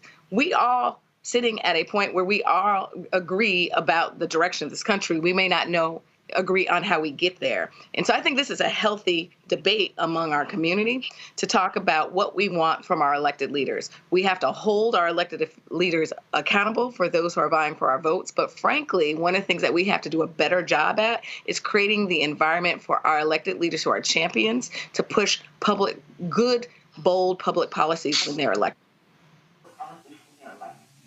Pull up the graphic again for the bus tour for Higher Heights. They're going to be in 5 cities over the next 2 days. Saturday, 8 a.m. Brooklyn, New York, 10 a.m. in Newark, New Jersey, 12:30 p.m. Philadelphia. Sunday, 10 a.m. Wilmington, Delaware, 12:30 p.m. Baltimore, Maryland. Cliff, y'all are out there as well. You're kicking off a lot of stuff. You got ads that are dropping. What are you, in the conversation that y'all are having out there with Black men, what are you hearing? But also, what are your folks telling them? Yeah, something that we've been hearing a lot is, when you do what you was just talking about, right? When you see people say, oh, I don't know how I feel about her. I don't know if I'm gonna vote for her or whatever. We say, just like you said, what are the issues that you care about? And what we're finding is amongst the Black men who are questioning, right? Not sure about whether or not they're going to vote for Kamala. The small percentage that might even be thinking about Trump, a lot of times the issue that comes up is the economic issue, right? But when you drill down on it and you talk to them about, what about the economic policies, right? And do you even know, what the policies are of these two people? I was talking to one young brother on the campus in North Carolina just a few days ago, and he started talking about, the tax breaks. And I'm like, well, do you know like who gets the tax breaks that each of them are talking about? Do you know which Trump? Because you're not in the tax bracket of the people that Trump's trying to give the tax breaks. Right. You are in the 39.1% tax bracket. You, your mama, or your daddy. Stop it. Right. And his response was, and when you told him that, what did he say, Cliff? He said, well, I will be. That's where I want to be. That's where I plan to be. And I'm like, well, not next year, because like clearly you still on campus. You still, you still in college. So, I'm not trying to break nobody's bubble or burst their dreams or whatever. But but again, just having that conversation around, do you even know what the details are of their various plans? Do you know the details of Kamala Harris's housing plan, right, or her plan to invest in small businesses? And so a lot of times, just having that conversation breaks through, where somebody will say, you know what, I didn't know that, right? Talking to another couple of brothers, and they didn't know about the abortion bans, didn't know about Amber Thurman, dying because of an abortion ban in Georgia. So for some of these brothers, just having the conversation and giving some good information does it. There are some, though, we got to be really clear about this, and it's not the majority, it's not even a big percentage, right? But there are some who, whatever the issue is, whether it's economic or something else, is really a smokescreen for, I just can't vote for this woman because I don't think a woman can lead. And we've had conversations with brothers. In fact, somebody was telling me about one just earlier today who he just came straight out with it. Like, I don't think, in fact, said to the woman who was canvassing, you shouldn't even be here canvassing. You need to be home. Right? Taking care of your family. And Cliff, I got a better one for you. A black Republican, I'm not going to name him, but a black, longtime black Republican cussed out his brother-in-law because he was shading Kamala Harris. He was like, you ain't going to be a black man married to my sister dissing this sister. And he a black Republican. He can't stand Trump, but he's still a black Republican. So I was hollering, laughing. He's like, man, I had to cuss him out. He's like, you dogging the vice president, that black woman, but you married to my sister? Oh, it was a rough conversation in that household. So, but again, though, this is where I keep going back to how we have to have direct conversation, engaging people, pushing them to stuff that they're actually saying so they understand it. So, Glynda and Cliff, I'm sorry I kept y'all waiting. The bus tour for Higher Heights showed up again. 2 days, this Saturday, this Sunday. Cliff, y'all are going to be on the ground. Where are y'all next, Cliff? Actually, we got a few things going on this weekend. I'm going to be joining our bus. We got our bus tour going on. We got 2 buses going all around the country, and I'm going to be joining a bus that we could have in Wisconsin. And so we're going to be in Milwaukee for 3 days, Roland. You know the importance of Milwaukee. You've talked a lot about, black voters there. And so we'll be there. And then here in Georgia, we're actually doing a concert along with Attorney Crump. It's called Jam for Justice. And we're going to be out there. We're doing that actually on our PAC side, right? We got our nonprofit side, but then we have separate another side where we can be more partisan. And so that is going to be on our PAC side. We'll be out there having a concert, and it's going to be a party with a purpose, giving out some good information to folks, showing them some of those video ads that you were just talking about that we've been putting out, and just trying to get this job done. And then Roland, Glynda Carr, we still appreciate it. Thanks. Yep, go ahead. Glynda, go ahead. I was going to say the significance of, I just want to share the significance of the tour dates that we're doing. It is down the Eastern Seaboard because black women have made major gains in elected office. So we're leaving Brooklyn, which is the birthplace of Shirley Chisholm, who has built this moment. We're stopping off in Newark, New Jersey to meet with the newly sworn in Congresswoman LaMonica McIver, who took over after the unfortunate death of Donald Payne. We're stopping off in Pennsylvania, stumping for Harris Walls. And then we have to deliver a representative democracy in Washington and bringing black women to the U.S. Senate. And so Delaware and Maryland have competitive races to allow us to bring black women to the U.S. Senate. So we're stopping to stump for those 2 black women running for U.S. Senate. All right. Great work. We still appreciate it. Thanks a lot. We'll keep pushing it out. Thanks. Let me thank Derek and Rebecca as well for being on our panel there. I'm going to go to a break. We got a second panel here in Philadelphia. Continue our conversation. We're talking about this election. And if you're watching, first thing I need you to do is check your registration status. And also check those around you to see if they are registered. Go to iwillvote.com because we have people who are now finding out they voted early this year and somehow they got kicked off the ballot, off the rolls. That's happening in different states. So go ahead and do that. We're going to go to a break. We'll be right back. Roland Martin Unfiltered on the Black Star Network live here in Philadelphia. Back in a moment.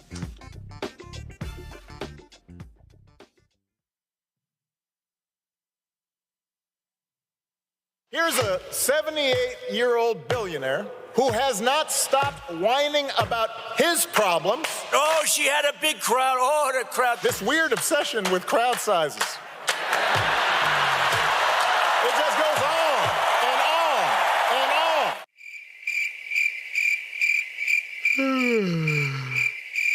America's ready for a new chapter. We are ready for a President Kamala Harris. I'm Kamala Harris, and I approve this message. There's nothing socialist about Kamala Harris. Trump says Harris is a radical. I don't buy it. Conservatives have a supermajority on the Supreme Court. With a likely Republican Senate, those checks and balances will keep our country sane. If Trump wins, he could end up with total control. I'm a conservative. I don't agree with Harris on everything, but she was a tough prosecutor, and she put bad guys in prison. I voted for Donald Trump 3 times. I'm voting for Kamala Harris in November. Now, I'm voting for Kamala Harris this fall. Winners never back down from a challenge. Champions know it's anytime, any place. But losers may whine and waffle and take their ball home. Trump now refusing to debate a second time. He did terribly in the last debate. He's so easily triggered by Kamala Harris. Well, Donald, I do hope you'll reconsider to meet me on the debate stage. If you've got something to say it to my face. I'm Kamala Harris, and I approve this message. He told us who he was. Should abortion be punished? There has to be some form of punishment. Then he showed us. For 54 years, they were trying to get Roe v. Wade terminated, and I did it, and I'm proud to have done it. Now Donald Trump wants to go further with plans to restrict birth control, ban abortion nationwide, even monitor women's pregnancies. We know who Donald Trump is. He'll take control. We'll pay the price. I'm Kamala Harris, and I approve this message. In 2016, Donald Trump said he would choose only the best people to work in his White House. Now those people have a warning for America. Trump is not fit to be president again. Here's his vice president. Anyone who puts themselves over the Constitution should never be president of the United States. It should come as no surprise that I will not be endorsing Donald Trump this year. His defense secretary. Do you think Trump can be trusted with the nation's secrets ever again? No. I mean, it's just irresponsible action that places our service members at risk, places our nation's security at risk. His national security advisor. Donald Trump will cause a lot of damage. The only thing he cares about is Donald Trump. And the nation's highest-ranking military officer. We don't take an oath to a king or a queen or to a tyrant or a dictator. And we don't take an oath to a wannabe dictator. Take it from the people who knew him best. Donald Trump is a danger to our troops and our democracy. We can't let him lead our country again. I'm Kamala Harris, and I approve this message. When you talk about blackness and what happens in black culture, we're about covering these things that matter to us, speaking to our issues and concerns. This is a genuine people-powered movement. There's a lot of stuff that we're not getting. You get it, and you spread the word. We wish to plead our own cause. Too long have others spoken for us. We cannot tell our own story if we can't pay for it. This is about covering us. Invest in black-owned media. Your dollars matter. We don't have to keep asking them to cover our stuff. So please support us in what we do, folks. We want to hit 2,000 people, $50 this month, raise $100,000. We're behind 100,000, so we want to hit that. Y'all money makes this possible. Checks and money orders go to P.O. Box 57196, Washington, D.C. 20037-0196. The Cash App is $RM Unfiltered. PayPal is R Martin Unfiltered. Venmo is RM Unfiltered. Zelle is Roland at RolandSMartin.com. Hi, I'm Jo Marie Payton, voice of Sugar Mama on Disney's Louder and Prouder Disney Plus, and I'm with Roland Martin on Unfiltered.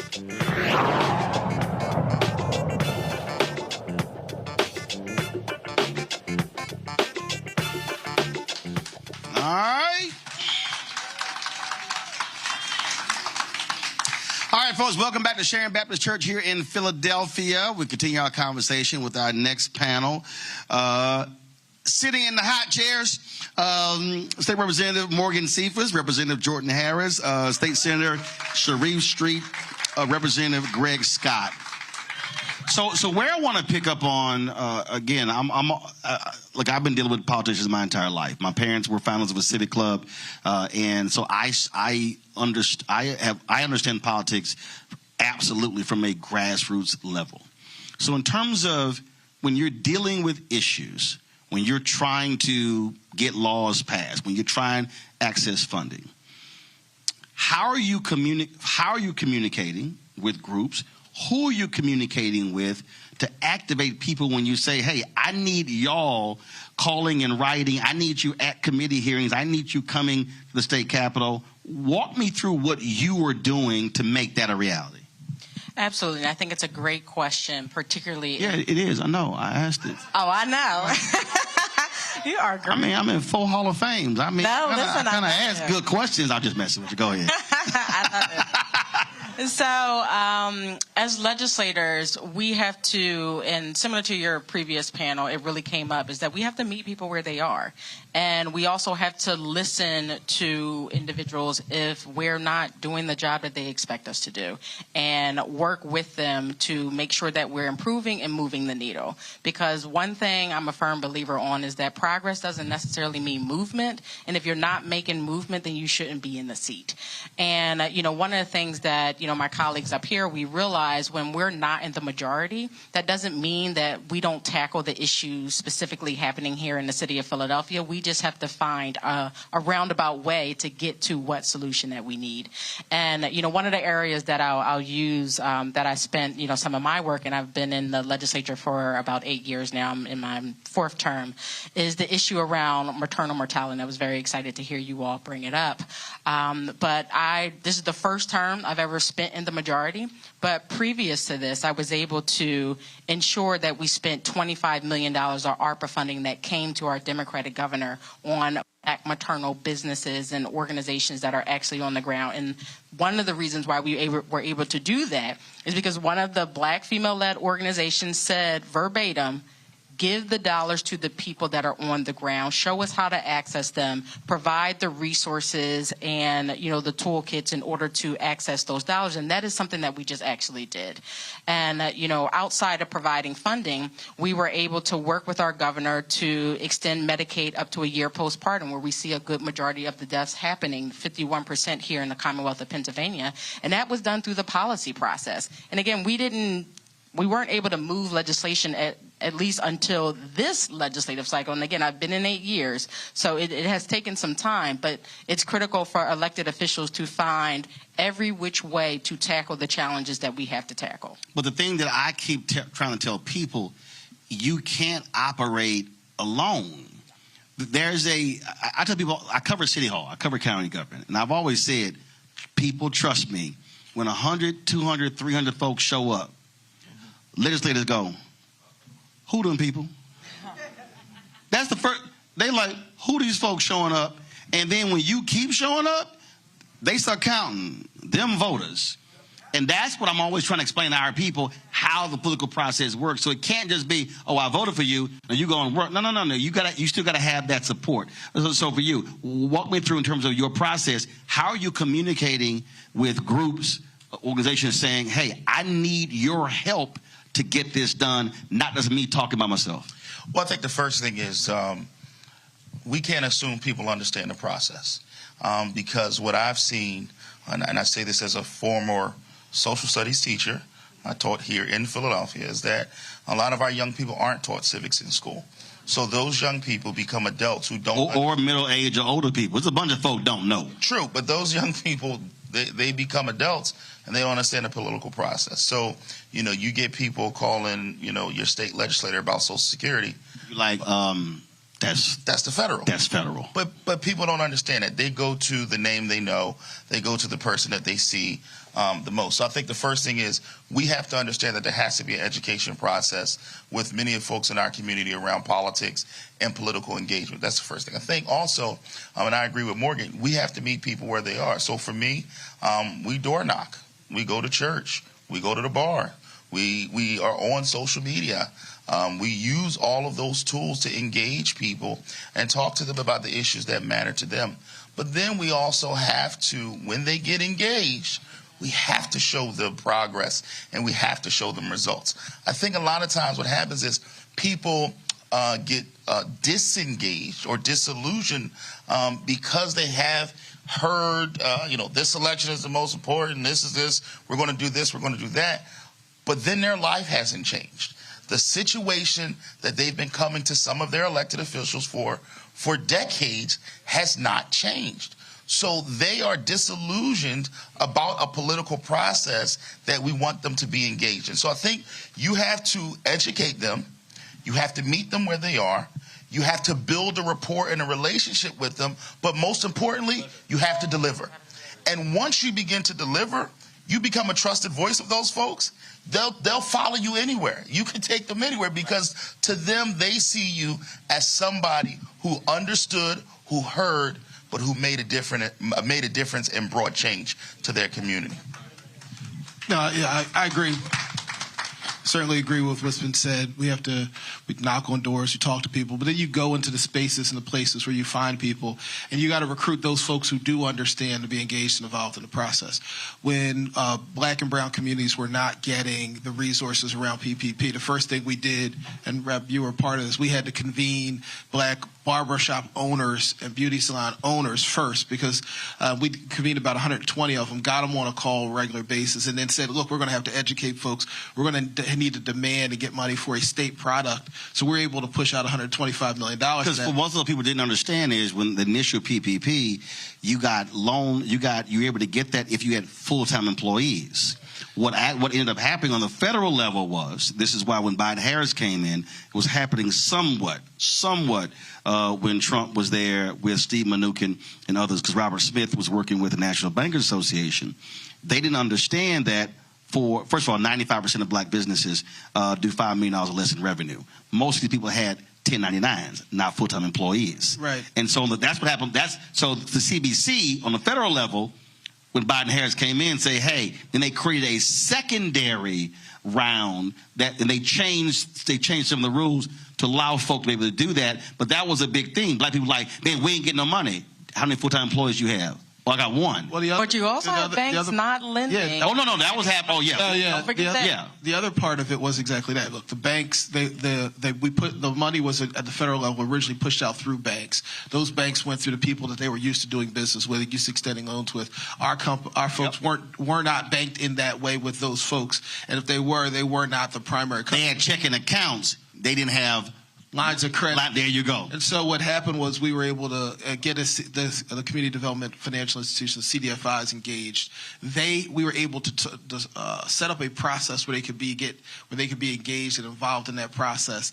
Explained to the black barbershops and beauty salon owners how they could get there, and then we were able to get them money. But the reality was, once we got those folks money, then they become trusted messengers we can use to push out, because we've established a measure of credibility. Fast forward, we were then able to get those barbershop beauty salon owners.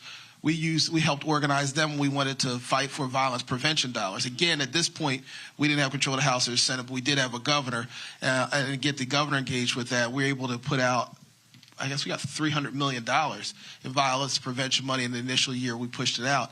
Then we needed to make sure that money could get in the hands of the people that were on the ground doing the work.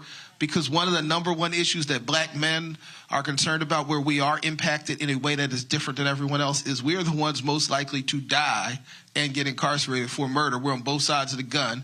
And so making sure that we were talking to the people who were talking to those folks was important. Now, we got to go back to those folks and make sure they're engaged in the political process. But that's a big part of how we establish credibility. Absolutely. So I just wanted to also just lift up, too, the fact that we've got and I know you've dealt with a lot of politicians, but these politicians here happen to be leaders in our government here. So we got Morgan Cephas, who's the chair of our Oversight Committee, to chair the Philadelphia delegation. We have Jordan Harris, who's the chairman of our Appropriations Committee, overseeing a $44 billion budget. We got Sharif Street, who's also the chair of the Pennsylvania Democrats. And I think the 2 years that our Democratic majority has been in power, we've actually delivered a government that works for working class people for real. I want you to hold that point. You hold a point because people need to understand you're only chairs because you have control of the House. That's correct. Absolutely. And so for folks who are listening, there you go, by one seat. What people don't understand is if Democrats take control of the House in January, then you will have a black Speaker of the House. Hakeem Jeffries. But two, the CBC, you literally have 60 members. It's the largest caucus on the Democratic side. So for people, again, who don't understand the process, when you're the chair, you're controlling the gavel. That's correct. You're controlling. I mean, your power is a hell of a lot more is bigger than it is when you're the minority leader or the ranking minority member. And so that's one of those, again, nuances of politics. When folk go, oh man, I don't really see the difference. I'm like, no. So that opportunity district in Alabama, Shamari figures, the opportunity district in Louisiana, those two could determine control of the U.S. House. But that's the minutia of politics a lot of folk don't understand, but there's a big difference being the chair of a committee and then being the ranking minority member of a committee. 1,000%, and you're absolutely right. But and I also want to point out that all these folks are under the age of 40, right? And so they can communicate to folks in a different way. I just turned 40 2 weeks ago. But 40 and under. 40 and under. And I bring it up because you talk about how do we communicate. We got a rep that's on TikTok. We can meet people where they are. We go out to schools and we talk to people. And in fact, we did what you tell them to do. We went to Lincoln University, those of us collectively and individually, and we speak at their schools. We speak at colleges and universities all across the Commonwealth. And we give the speech that you gave down in Atlanta. And we told those young people, if you want to get involved, if you want to see change, to get involved. And what happened this past budget cycle? Lincoln University, we call them the Freedom 14, marched 66 miles from Lincoln's campus to Harrisburg to advocate for increased funding for state-related and state-funded institutions. Mind you, they got the smallest amount from all the other. Pitt, Penn State, who have constituencies that don't look like us, larger population. Man, we just see on this show, they white. Yeah. Why? You almost choked. They white.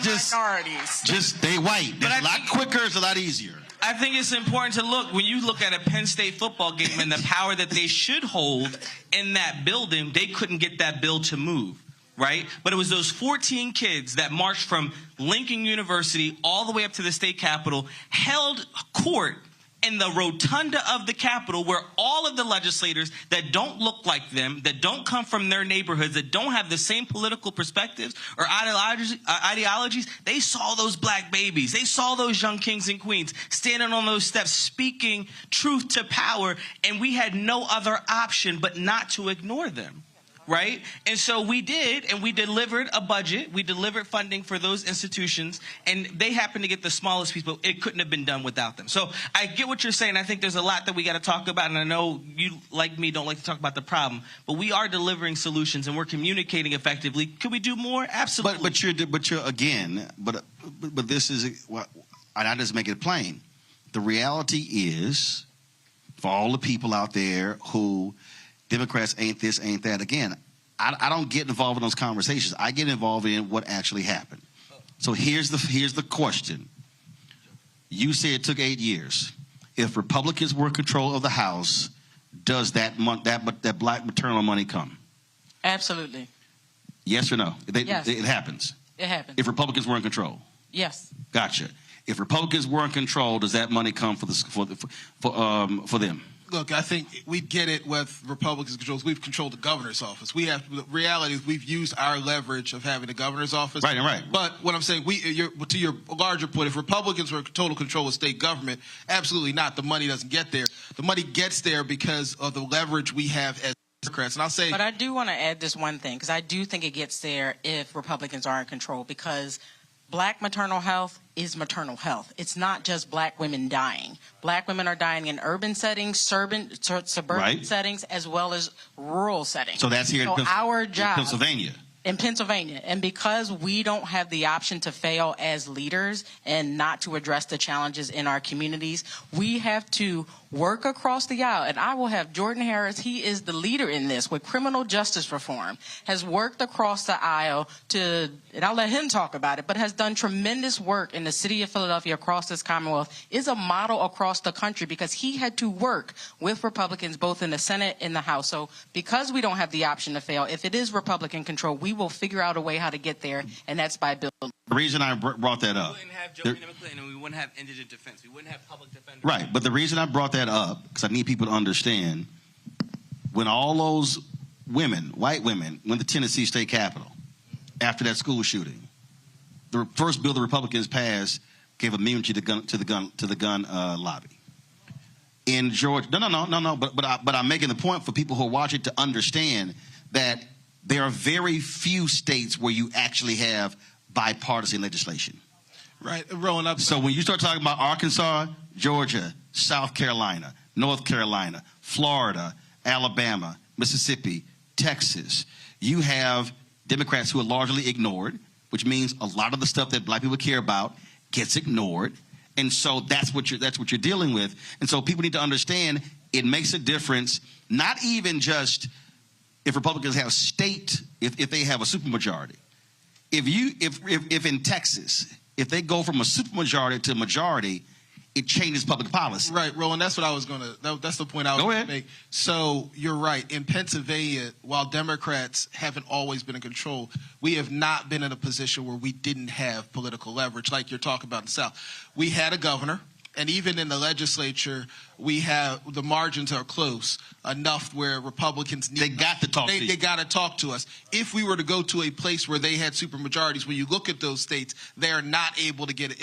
It is us horse trading our votes. It's us making deals. It is us saying we won't move forward with this if you don't move forward with that. You need our votes for rural health care, which is an issue. We need your votes for urban health care. You need our votes for on issues that are important to you. We need your voice. But the voices that are championing issues for black people are almost exclusively Democrats. Now, that doesn't mean we don't work with Republicans to get it done, because in Pennsylvania, if it's not bipartisan, it doesn't become the law.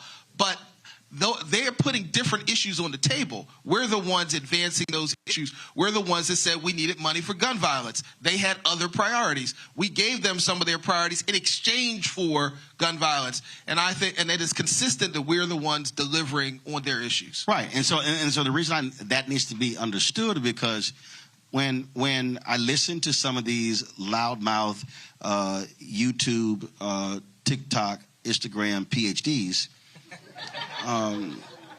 when they threw out ain't nothing changed, Democrats not going to do jack, both of them are the exact same, Republicans and Democrats, I then go, okay, so then what? And so when they throw this stuff out there and then people hear it, then they start parroting that. And then when you start walking them through, like, no, this is actually what happens. This is why when I challenge people on, no, what are your issues?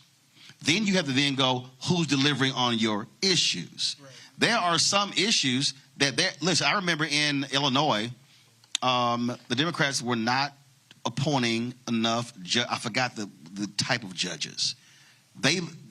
A number of black folks said, we're going to get behind the Republican governor. And he actually appointed a number of black judges. The Democrats were like, what they got? Oh, because you're ignoring these black folks. That was where they said, we want this to happen, then you didn't deliver. But too many people, if they get caught up in what they hear about some of these crazy people out here, not understanding that politics is real. Politics is literally about delivering. We're talking billions upon billions of dollars that are being spent on the federal level, trillions of dollars on the federal level, the state level, the county level, the city level, the school district level. And if you are not engaged in that process, you are not going to get any of those resources. And so this is where I think we just have to constantly walk people through so they understand that if you choose to check out, you can't cash in. So I agree, but I think before you do that, you actually have to listen to them and you have to validate their issues and their pain and their concerns. Because, for example, I heard the whole, brothers ain't voting for Kamala. Well, that's not true, and I think we need to stop that narrative.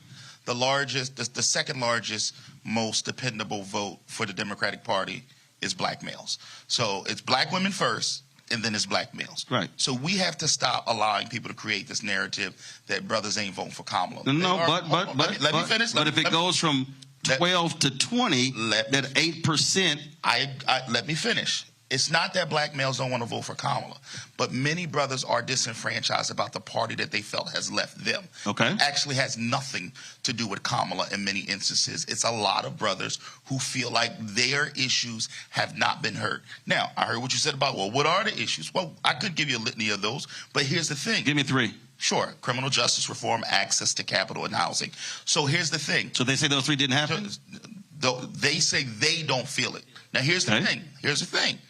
Whether you believe they're wrong or not listening to them, right, not validating their feelings doesn't make them show up. Okay, so let me ask you this question. When they give you those 3, what's your response? So my response is, well, in Pennsylvania, I could talk about criminal. No. Go ahead. No, if they asked you, Biden Harris did not deliver on those 3 things, what's your response?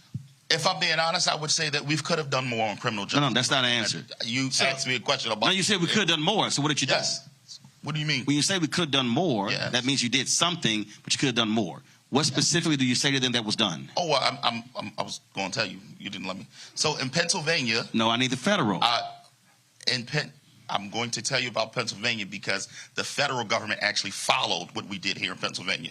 But if they ask you, what did Biden Harris do? Not Pennsylvania. I'm going to start at Pennsylvania so they can have a connection to what I'm talking about because I'm talking to them. Okay. And what I was going to tell them is what I did in Pennsylvania that they followed at the federal level. So we would talk about, pushing on clean slate. We would talk about all of those things that are happening at the federal level that started here in Pennsylvania. Reason why I'm starting here so I can connect with those brothers. When we talk about access to capital, we'll talk about how the Small Business Administration, the Biden-Harris administration, has done a tremendous job of actually providing more access to capital to small minority businesses than the Trump administration. And when we talk about housing, I will talk about HUD and the things that Marshall Fudge did at HUD to change the trajectory of black males becoming homeowners, but also about black males being able to live with their families in public housing. So when they say small businesses, you said minorities, they say that's minorities, not black.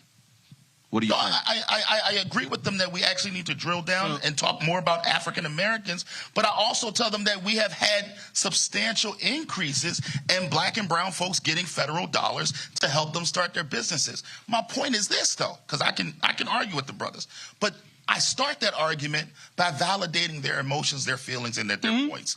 And that's what I feel like a lot of times people aren't doing. We gloss over it, tell them that they're wrong, but don't understand that if you just went home and weren't able to feed your child the night before, everything else that you said doesn't matter to them. So we have to validate their points, right? That's first. And then we can educate them on why this matters. So I'll end where I started. I don't really believe this is a Kamala thing. I believe this is brothers feeling like the party has left them, that government has not been in favor of them, and they feel left out. So we have to educate them on what's going on, what's happening, and why they need to stay engaged. So here's why it is a Kamala. Roland, it's in the data. But I want to. Go ahead, because I'm going to tell you about what Terrence Woodbury has been showing in the data, where it is also a Kamala thing. But go ahead. Well, look, I mean, so. Right now, and look, I'm chair of the party. I get data, but also understand that the data has been consistently wrong, at least in this state, as to what black folks are going to do and how Democrats are going to perform. The data said that we were going to lose the Senate race in 2022. Right. That was the white data. No, hold on. Black data. I'm talking about I'm black and white data, brother. Right. Because I'm black and I'm chair of the party, and I understand about black data too. But the data said we weren't going to show up. We did. Black folks showed up. We won. The data said that we could not elect a black sister to be on the appellate court last year in 2023. Black folks swept, while Democrats swept with consistent black votes all those seats. And the data says again we won't show up. So The data that you can look at prospective data about what's going to happen. What I'm talking about is the reflective data about what has in fact happened. The reality is black men are the second most reliable for black people. The data they consistently talk about what people think is going to happen with respect to black folks. I think that black men are going to show up. I do believe that, as Jordan said, we have to talk about it. The second thing is, when we talk about what the Democratic Party is, we cannot disconnect what the Democratic Party is from Jordan Harris, from Morgan, from me, because the reality is we're the portions of the Democratic Party they are most likely to interact with. Therefore, when we talk about the fact that Representative Harris showed up with a check for your barbershop to stay open, we need to then connect that to, we got that money because the Biden-Harris administration sent us that money. That is the connection part. When you talk about the fact that there were violence interrupters that got money, and we say Wiley Smith, who's in the audience, his program received some resources, we need to say that money was received because Biden-Harris. We talk about housing, we can say that, look, if you're in North Philadelphia, Sharswood, there are hundreds of additional houses, black folk living in them, funded by the federal government, but they see PHA.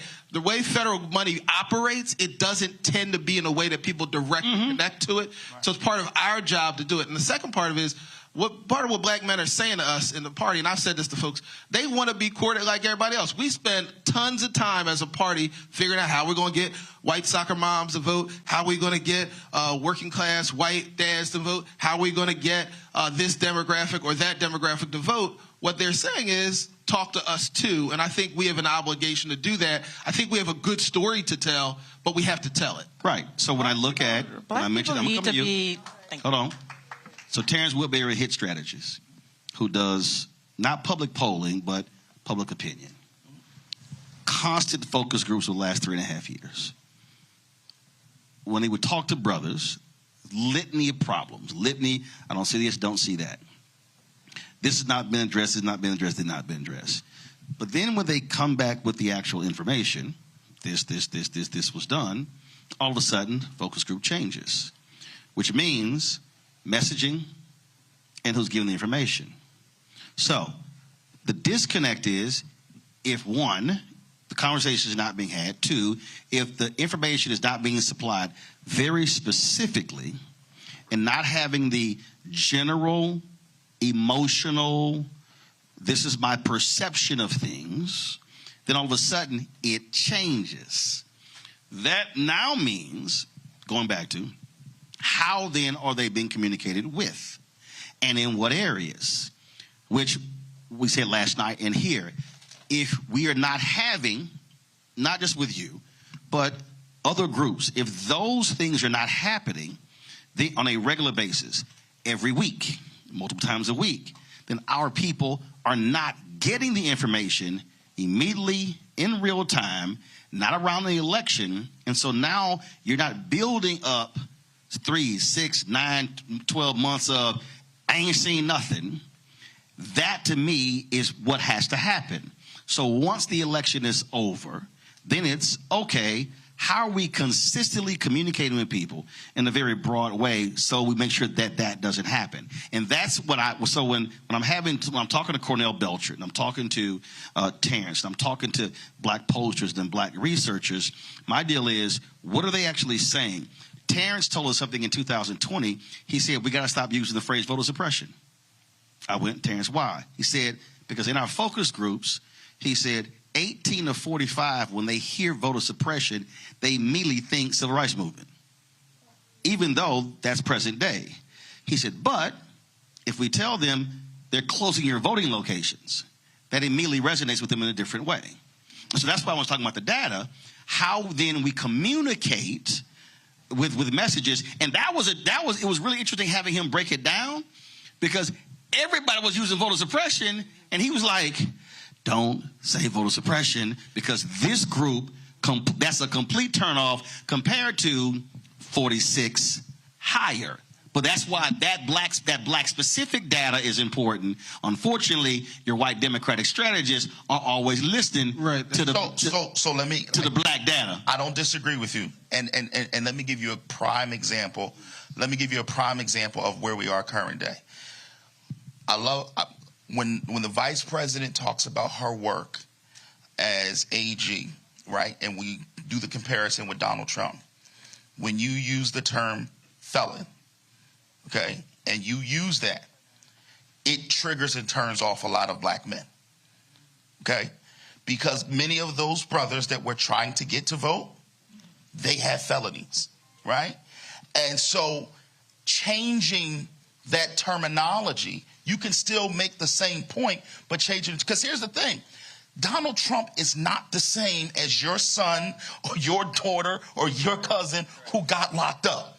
They're not the same. The way he's been treated and the way they've been treated, it's just not the same. Y'all not the same. But here's the thing. The best track is out there. They not like us. You could easily use that to talk to black male. He not like us. But nobody, hold on, seriously. Nobody is actually breaking it down in that way. So sometimes when folks hear that felony thing, they get turned off because it's like, well, wait a minute. And you talking about going to the barbershops? Well, where do you think they at? That's exactly who you talking to.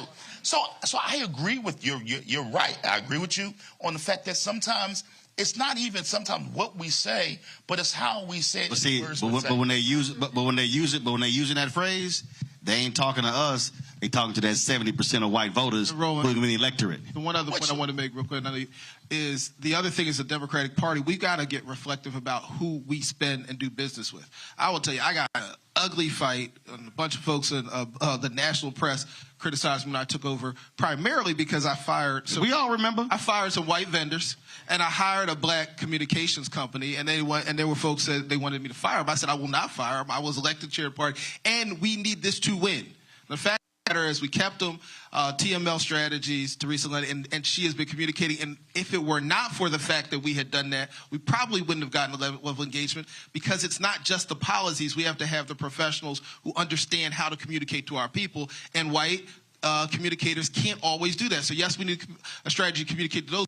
That will always happen. They're the majority population, but we need to also make sure that we're communicating to black folks in a way that black folks understand. I've been giving them hell on that on every show for the last 15, 20 years. So trust me, the white strategists don't like when my name comes in any meeting. Y'all think I'm lying. Because, see, I put your picture on the air. I don't talk in general terms. You don't return my email, I'm going to put your name out there and your picture, especially the people at Future Forward PAC who still ain't returned my emails. Oh, y'all thought I forgot. I'm sorry, you can go ahead. So the only thing I would add. Oh, no, I'm that one. Oh, no, I get it. See, they forget, I own the show. You'll get a response. I ain't got no boss. There's God, then me. There ain't nobody above me. I love that.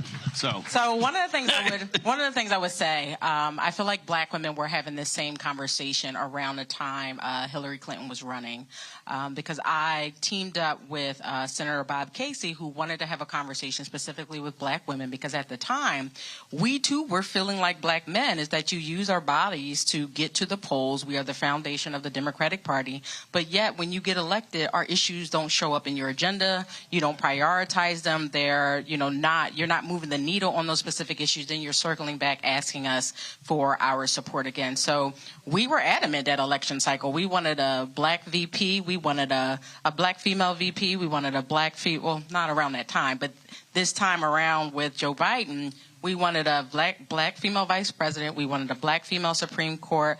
Go back to 16 though. What happened in January 2017? What did y'all do? We organized, we mobilized, and ensured a bunch of y'all wrote a letter. We did. Went to the chair of the DNC. Yes. Tom Perez. Yes. And it was like, it's time for a conversation. Oh, absolutely. Okay, but let me say it again. What did y'all do? Y'all organized. Yes. Y'all mobilized. You wrote a letter. You demanded a meeting, and you got the meeting. But the reason why I bring that up is because a lot of the policy issues that we wanted to see in the next iteration of the administration, we saw student loan debt forgiveness. I'm a geriatric millennial along with my brother Jordan Harris. Why you got me in it? If you want to call yourself old, do it. Don't put me in it. Because y'all on the high end of millennial, the low end of Gen X. Y'all closer to Gen X than y'all are to Gen Z. Stop tripping. Don't do that. Stop tripping. No, I bring that up because never in my lifetime did I think... Love trying to claim, oh, we millennial. Y'all right above Gen X. But I never thought that I would see us having a real conversation about student loan debt. And that was a top priority for black women at that time. And I think, when we're talking about black men when we're talking about black men wanting to see themselves in the policy agenda, that is what we need to do. So when we're talking about the cost of living being high, being a top priority, I know you talked about maternal mortality and maternal health and not necessarily talking about paternal health. You literally have Senator Warnock that just introduced a legislation, bipartisan, around specifically addressing dads that are absolutely impacted by maternal mortality.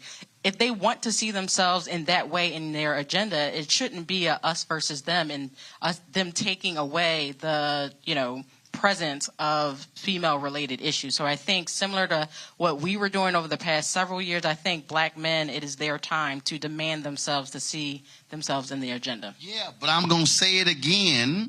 I'm going to say it again till I'm blue in the face. Y'all saw a problem. Y'all organized. Y'all mobilized. Y'all wrote a letter. You signed the letter. You sent the letter. You demanded the meeting. And you got the meeting.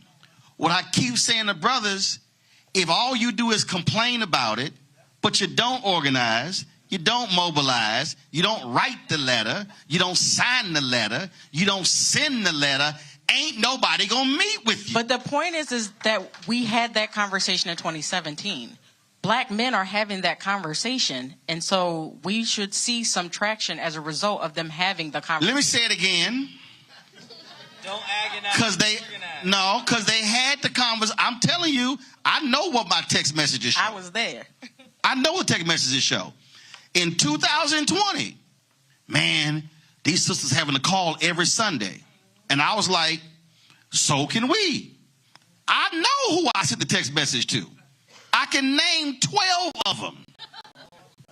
Did anything happen after that? No. Do you know why?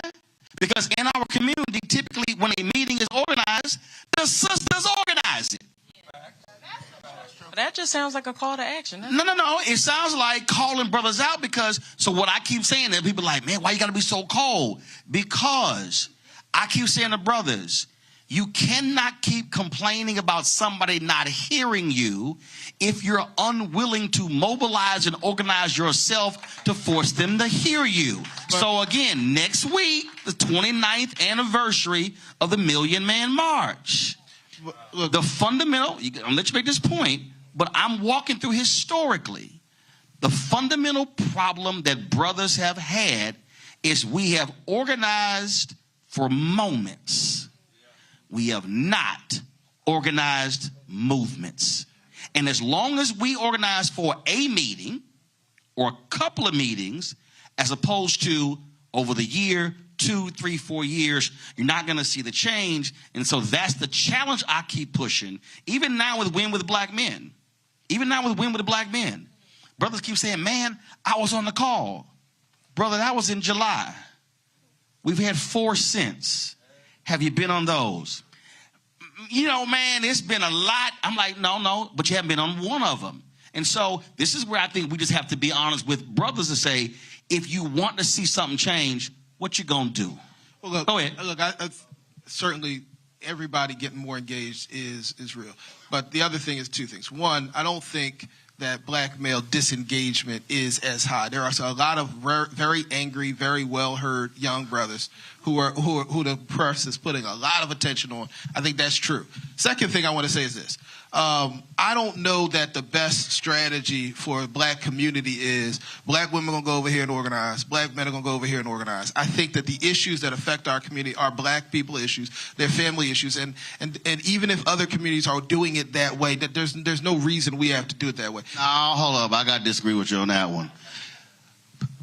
Black people are organizing based upon, are you down with doing something about it? If I bring up Bishop right now and asked him, what's the difference between your women's ministry and your men's ministry? When your women have their retreat, how different is the women's retreat from the men's retreat?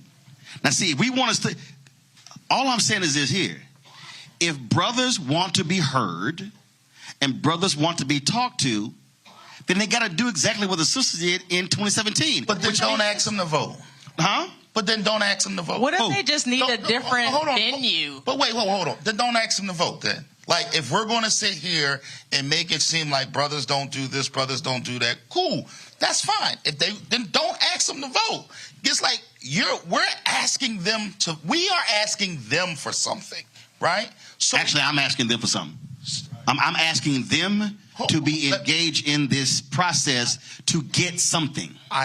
That's not what I hear what you're saying. But you're also asking them to show up to the poll. So what I'm also saying, and I'm not disagreeing before the polls. Well, I'm not saying that I'm not disagreeing that we can do a better job of organizing. But what I am saying is you're asking them to do something now. All that stuff we talking about is, organizing after the fall. And I'm with you. If you want to do, I didn't get text message. Actually, I've been asking them for 6 years. Okay, well, this ain't. Hold on. This ain't just around the election. Cool. I didn't get the text message. And in No. I said you were one of the 12. I know the 12 who won. I can't talk about anywhere else, but in Pennsylvania, we do organize. We do get stuff done, which is why we have a black woman who's speaker. Yes. Which is why you have a black man who. So let me give you. Why you have a black. Right. So let me give you data. So when you talk about the numbers, here's what happened in North Carolina. When Tom Tillis was running for United States Senate, this is 2020, Tillis got 18% of the black male vote because of the percentage that Trump got. So when you look at that race, how did Tillis win? That 18% of black male vote made a difference. The Republicans are not trying to get 30% of black men. Agreed. They're not trying to do that. Their whole deal is if I can pick up 15, 16, 18, 20, then we know with voter suppression how they're operating, then I'm lowering the margins. What I am saying is that, and I've been saying this since 2012, because in 2012 there was a 9-point gap between black men and black women. That was Obama-Romney. Obama got 95% of the black male vote in 2008. He got Republicans got 11, so 5% of the black brothers voted for McCain in 2008. It was 11% in 2012. It went up 6 points. So I was saying in 2012, DNC, I can show you that the message that went to all the DNC chairs. The last 3 are saying, I'm telling y'all, if you ignore this, the number's going to go up. What they're looking at is our specific states. So you go North Carolina, rural. If Democrats, if they don't go to East North Carolina, they're going to lose. There have been 16 trips made to Western North Carolina by the Vice President, not one to East North Carolina. East North Carolina has the largest black counties. The reason Warnock won Georgia in 2020 because they drove black participation in rural counties in Georgia, not just Atlanta. So and this is from a data standpoint. And so what we're seeing is that your engagement has to be totally different. What Black Voters Matter is doing is recognizing that, yes, they're mobilizing black people total, but they also recognize I got to have a black male specific strategy because my conversation with them is going to be different. But you're agreeing us. No. That's what I'm talking about. I'm only saying, but as an organization, not politicians, that's what they're doing. So what I'm saying is to black organizations, we have to take all this black organizational infrastructure and mobilize it accordingly to now be able to reach folk there who are not politicians. So that's what I. But again, you're making the point that each demographic and each group is not a monolith. So if you just look at it from a generational perspective, as a politician, I'm going to approach the baby boomers with a chat and chew. I'm going to go to Gen X and millennials with a day party. And with Gen Z, I'm going to do a TikTok. And the reason, I think that's how you have to treat black men. If obviously it's not working to do a call every week, I don't even have a time for a call every week. I think I've been on maybe 1 or 2 of the black women lead calls because that's just not how my life is structured. Right. But meet them where they are. If it's obviously not working because you've been doing it year after year after year, pivot to something else. But what he said is, which goes to the difference in terms of who's a leader. The strategy of hitting black people all in one way has been the same because it's largely white Democratic strategists who are releasing the funds. So what is happening on even on the federal level, You're still having those strategies in place, not listening to the black folks. Some of those calls have been a trip the last 10 months. And so what then ends up happening is that strategy stays the same. There's even frustration. I got a phone call today because even some of your most highest ranked black people have been going off because of it's the same strategy. What I keep saying on the show is the further you get away from the black civil rights movement, you have to micro-target black people. Agreed. And so what is happening is what you're going to see, I hope I come out of this, is a completely different understanding of strategy, because you have to actually spend more to get black folks, but you have to talk to black people in multiple ways versus just, I can hit the church, NAACP, I can hit them over 5 weeks, we good. That may have worked in 84, may have worked in 94. No, I understand that. But what's interesting, the strategists who are controlling the money and then the donors still think it's the old model versus the new model. That might be the conversation that we need to have. And that may be about that may be about a conversation in some places. One of the things that have happened in about 49 states. Yeah, well, one of the things that has happened.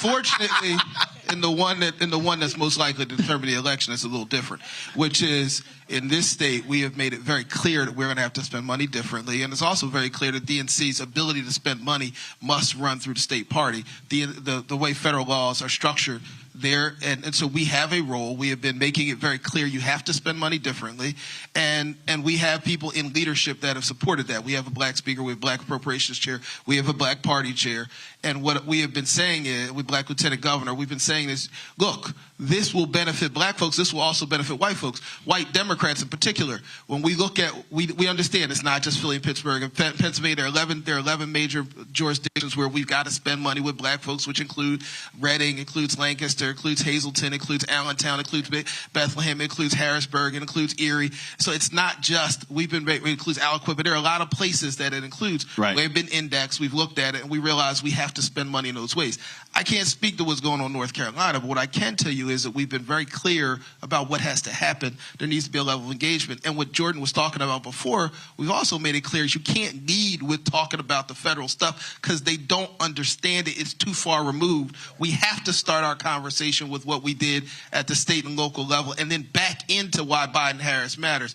One thing that I will say is, while our folks, particularly black men, may not know what to believe when they see on the internet, they do know who to believe. They know they came to this man's office and they got some help. They know they came to this man's office and they got some help. We need to then say our credibility is, one of the things that I appreciate from a conversation with Congresswoman Crockett she said sometimes it's about asking them to vote for you, support me, support what I'm doing, support Sharif Street by voting for Kamala Harris, because you know you're going to get some help from me. You came to me last week. Right. You come to me next week. Who do you think is going to talk to me? It ain't Donald Trump. I remember what he said. I remember Alphonso Jackson. So Alphonso Jackson, black Republican, he was running the Dallas Housing Authority. So George W. Bush was running. So Alphonso, they had a fundraiser in St. Louis. And Alphonso, they were like, so he's talking, so the brothers say, they like, look, Alphonso, we don't know him, but we know you. So we write this check, and then don't nothing happen. We coming to talk to you. And Alphonso was like, all right, I'll accept that. And in fact, one of the reasons why the white folks ran him out as Secretary of HUD was because when he became Secretary of HUD, he changed the contracting rules. And a lot of those white contractors were real upset because he created opportunities for black contractors, which is one of the reasons why they forced him to resign. But I'll never forget, but that was the conversation he had. They were like, listen, we don't know him. So when I write this check, I'm going to come to you if something don't happen. And he was like, okay, I'm going to take on all that pressure, y'all coming to me. But that has to happen. And we have to have those. But I just really want us on a macro level to be forcing real conversations and forcing our folk to say, yes, what do you want, and be as very specific as possible, and then say, if you want to get this, this is how it happens, but it's not going to be a one-way street.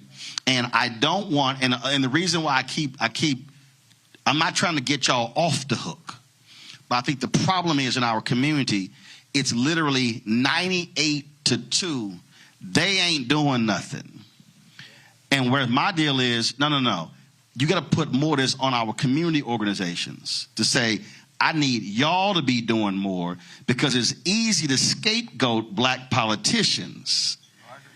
And that's one of my biggest issues. I see on the federal level, CBC ain't doing nothing. I'm like, you have no idea what you're even talking about.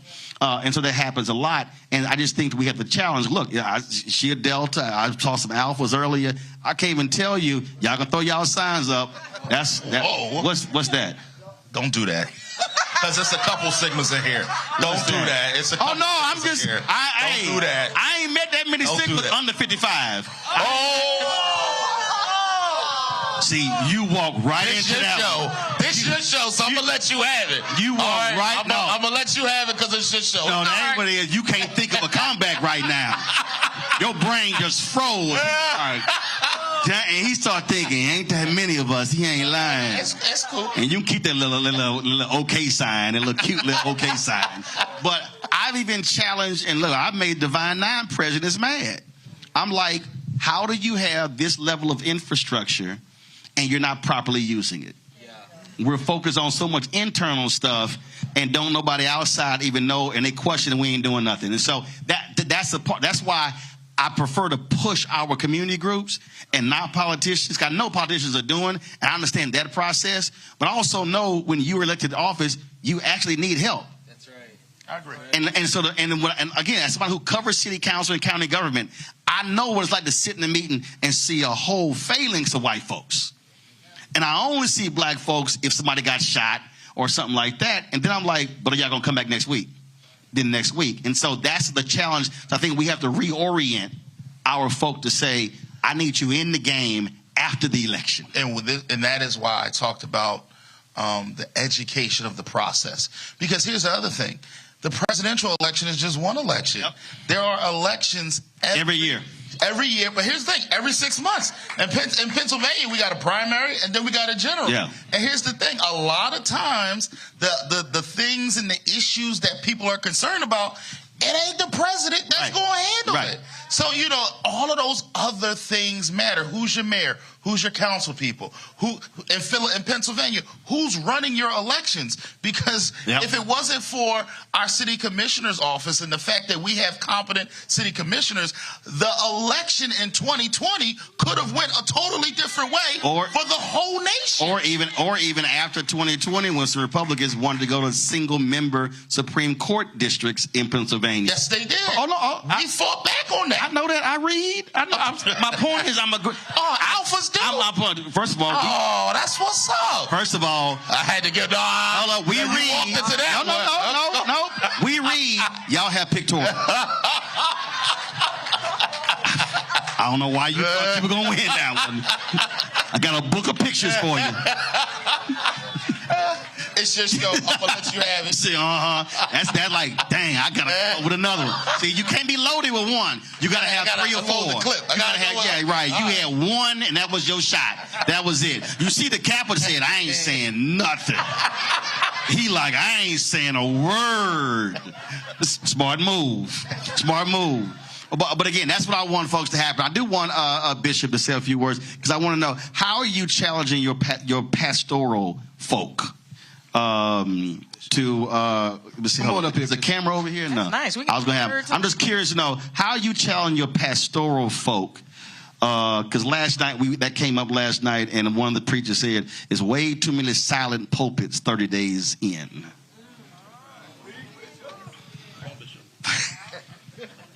I try to make it easy for you, but that's the easiest question I can throw out to you. Right.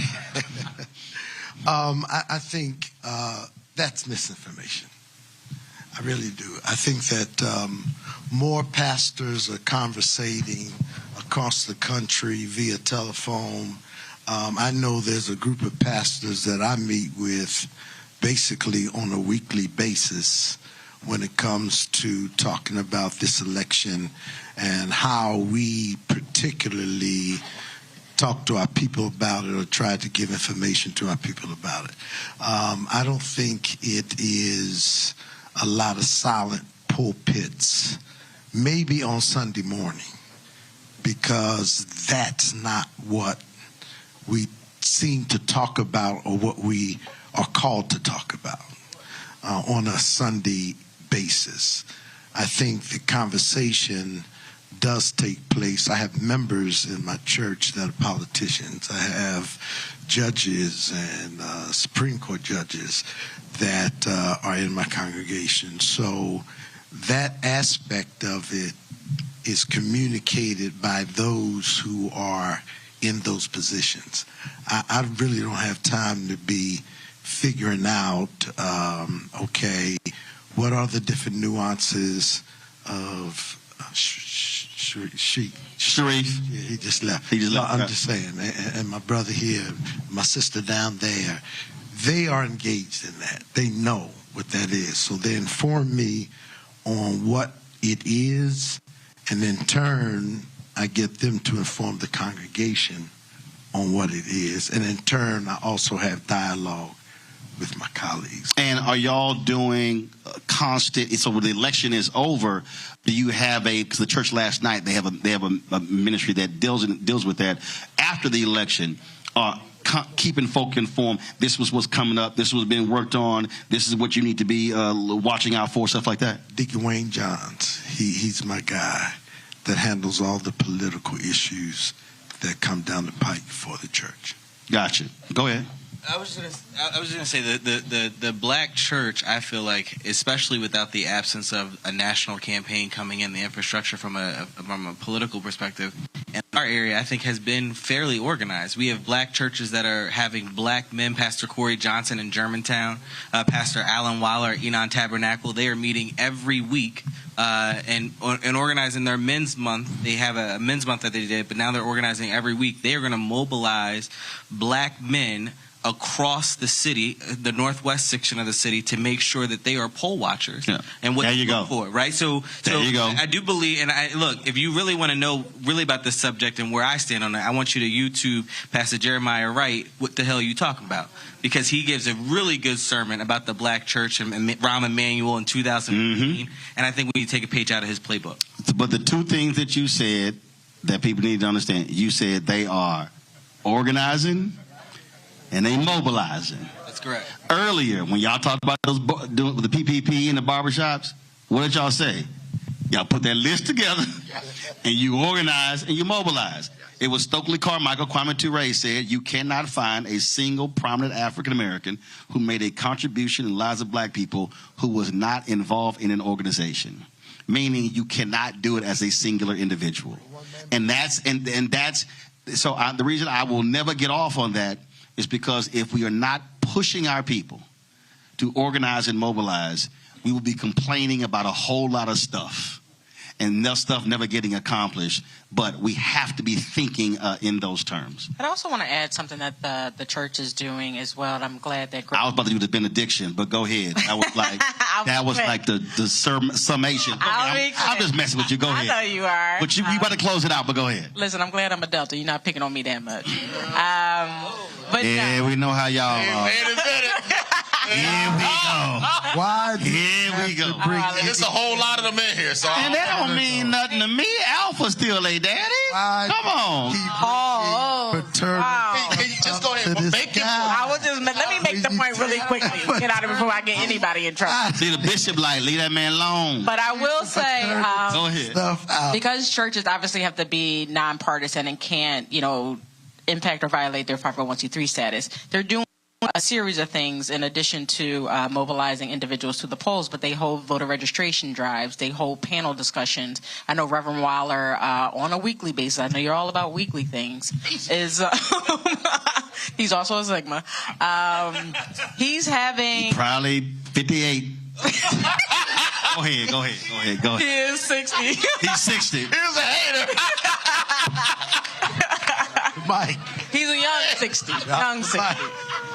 But no, so he's not just having conversations about getting to the polls and registering people, and also registering people for vote by mail, but he's also having online virtual conversations, again, meeting people where they are, if they're into social media, having conversations with regular constituents, everyday voters to talk about what is on their mind, but then also talking not necessarily which candidate, but, what policies are showing up on individuals' agendas that align with not just where that individual is there in the moment, but what is the future of this country. So I think it's going to take those kind of conversations, and he does it every 6 months. To your point, we have an election every 6 months, and we have to ensure that we're continuously doing that level of engagement. So again, we're not coming down when there's 27 days left talking about an election. Right. It's been a conversation that we've been having throughout the year. And that's something so let me remind churches, your status based upon you can't endorse.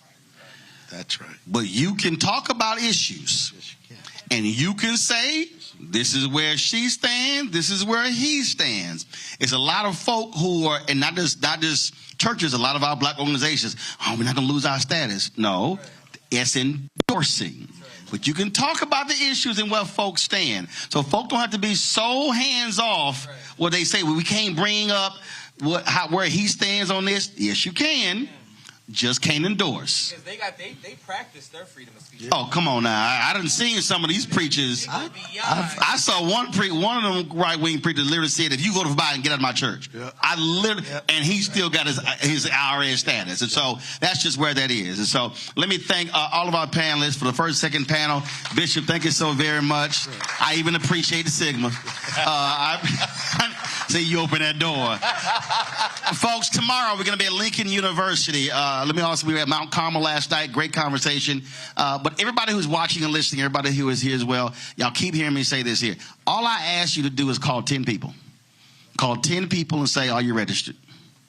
And then if they're not ready, if they say they're not registered, get them registered. Then if they say, I am registered, say, double check your status. Go to iwillvote.com. Then after, if you got early voting where you are, you can also be engaged in early voting. But then, if it's on election day, you can also be your own caravan. You can say, I'm going to take 10 people to the polls. All right? I keep telling folks, we are dealing now with margins, small margins. Literally, I saw one piece earlier. This election could be decided in Michigan, Wisconsin, Pennsylvania, by 10 to 20,000 votes in each one of those states. 2016, Donald Trump literally won with 77,000 vote margin in 3 states. That's all it was. So when you start counting the precincts in each state, realize it could be 2 to 3 votes in each precinct that actually determines cumulatively who wins. So don't think for a second the vote does not matter. Again, we're at Lincoln University tomorrow. Look forward to being there. The 14, they had actually hit me up a couple of weeks ago, so we're doing the show with them. Homecoming is this weekend. They got a concert tomorrow night, but when I called the president's office, they were like, hey, they want to do something. I was like, cool, we'll come in, we'll broadcast, we'll talk to them there. I'm not worried about who goes to the concert. If 14 just show up, we have a show with 14 because we'll still be talking to thousands online. Folks, last thing here, every person in this room who's watching and listening, use your social media to drive messaging. You may only have 200 followers, but if 100 people with 200 followers all send out messages, you're reaching thousands of people. And so you can go to Kamala Harris's Twitter page, Instagram page. You can grab the video. You can grab the photo, share that. You don't have to do a lot of extra work, but utilize everything at your disposal because I'm telling you, this election does matter. It absolutely matters. And the next president could appoint 2 Supreme Court justices who will likely be on that court for 30, 40, 50 years. I'm just trying to let y'all know this thing is real. Depending upon who wins the U.S. Senate seats, who controls the Senate, who controls the House, and that determines who has power.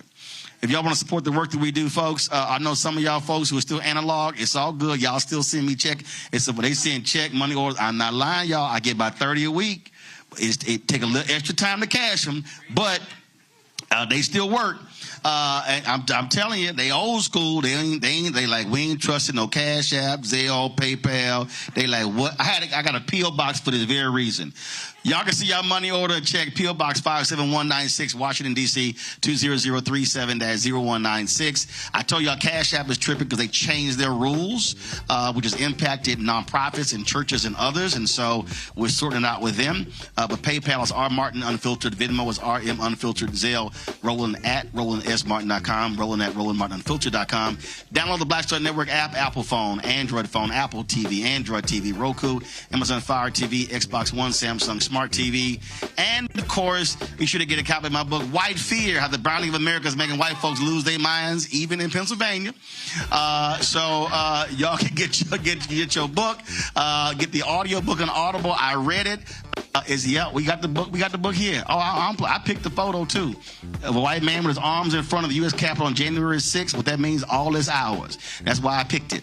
And so be sure to get your book, White Fear, folks. That is it. Again, we'll see you in Lincoln tomorrow, and then we're in North Carolina next week for three shows. But we're going to be doing about 6 or 9 stops, so be sure to follow us for that. And then in the coming weeks, we'll be in Michigan, Florida, Milwaukee as well. So a lot of things happening inside of 30 days. Folks, that is it. Again, thank you so very much for us being here. I thank all of y'all for being here as well. Folks, y'all know how I end the show. I'll see y'all tomorrow.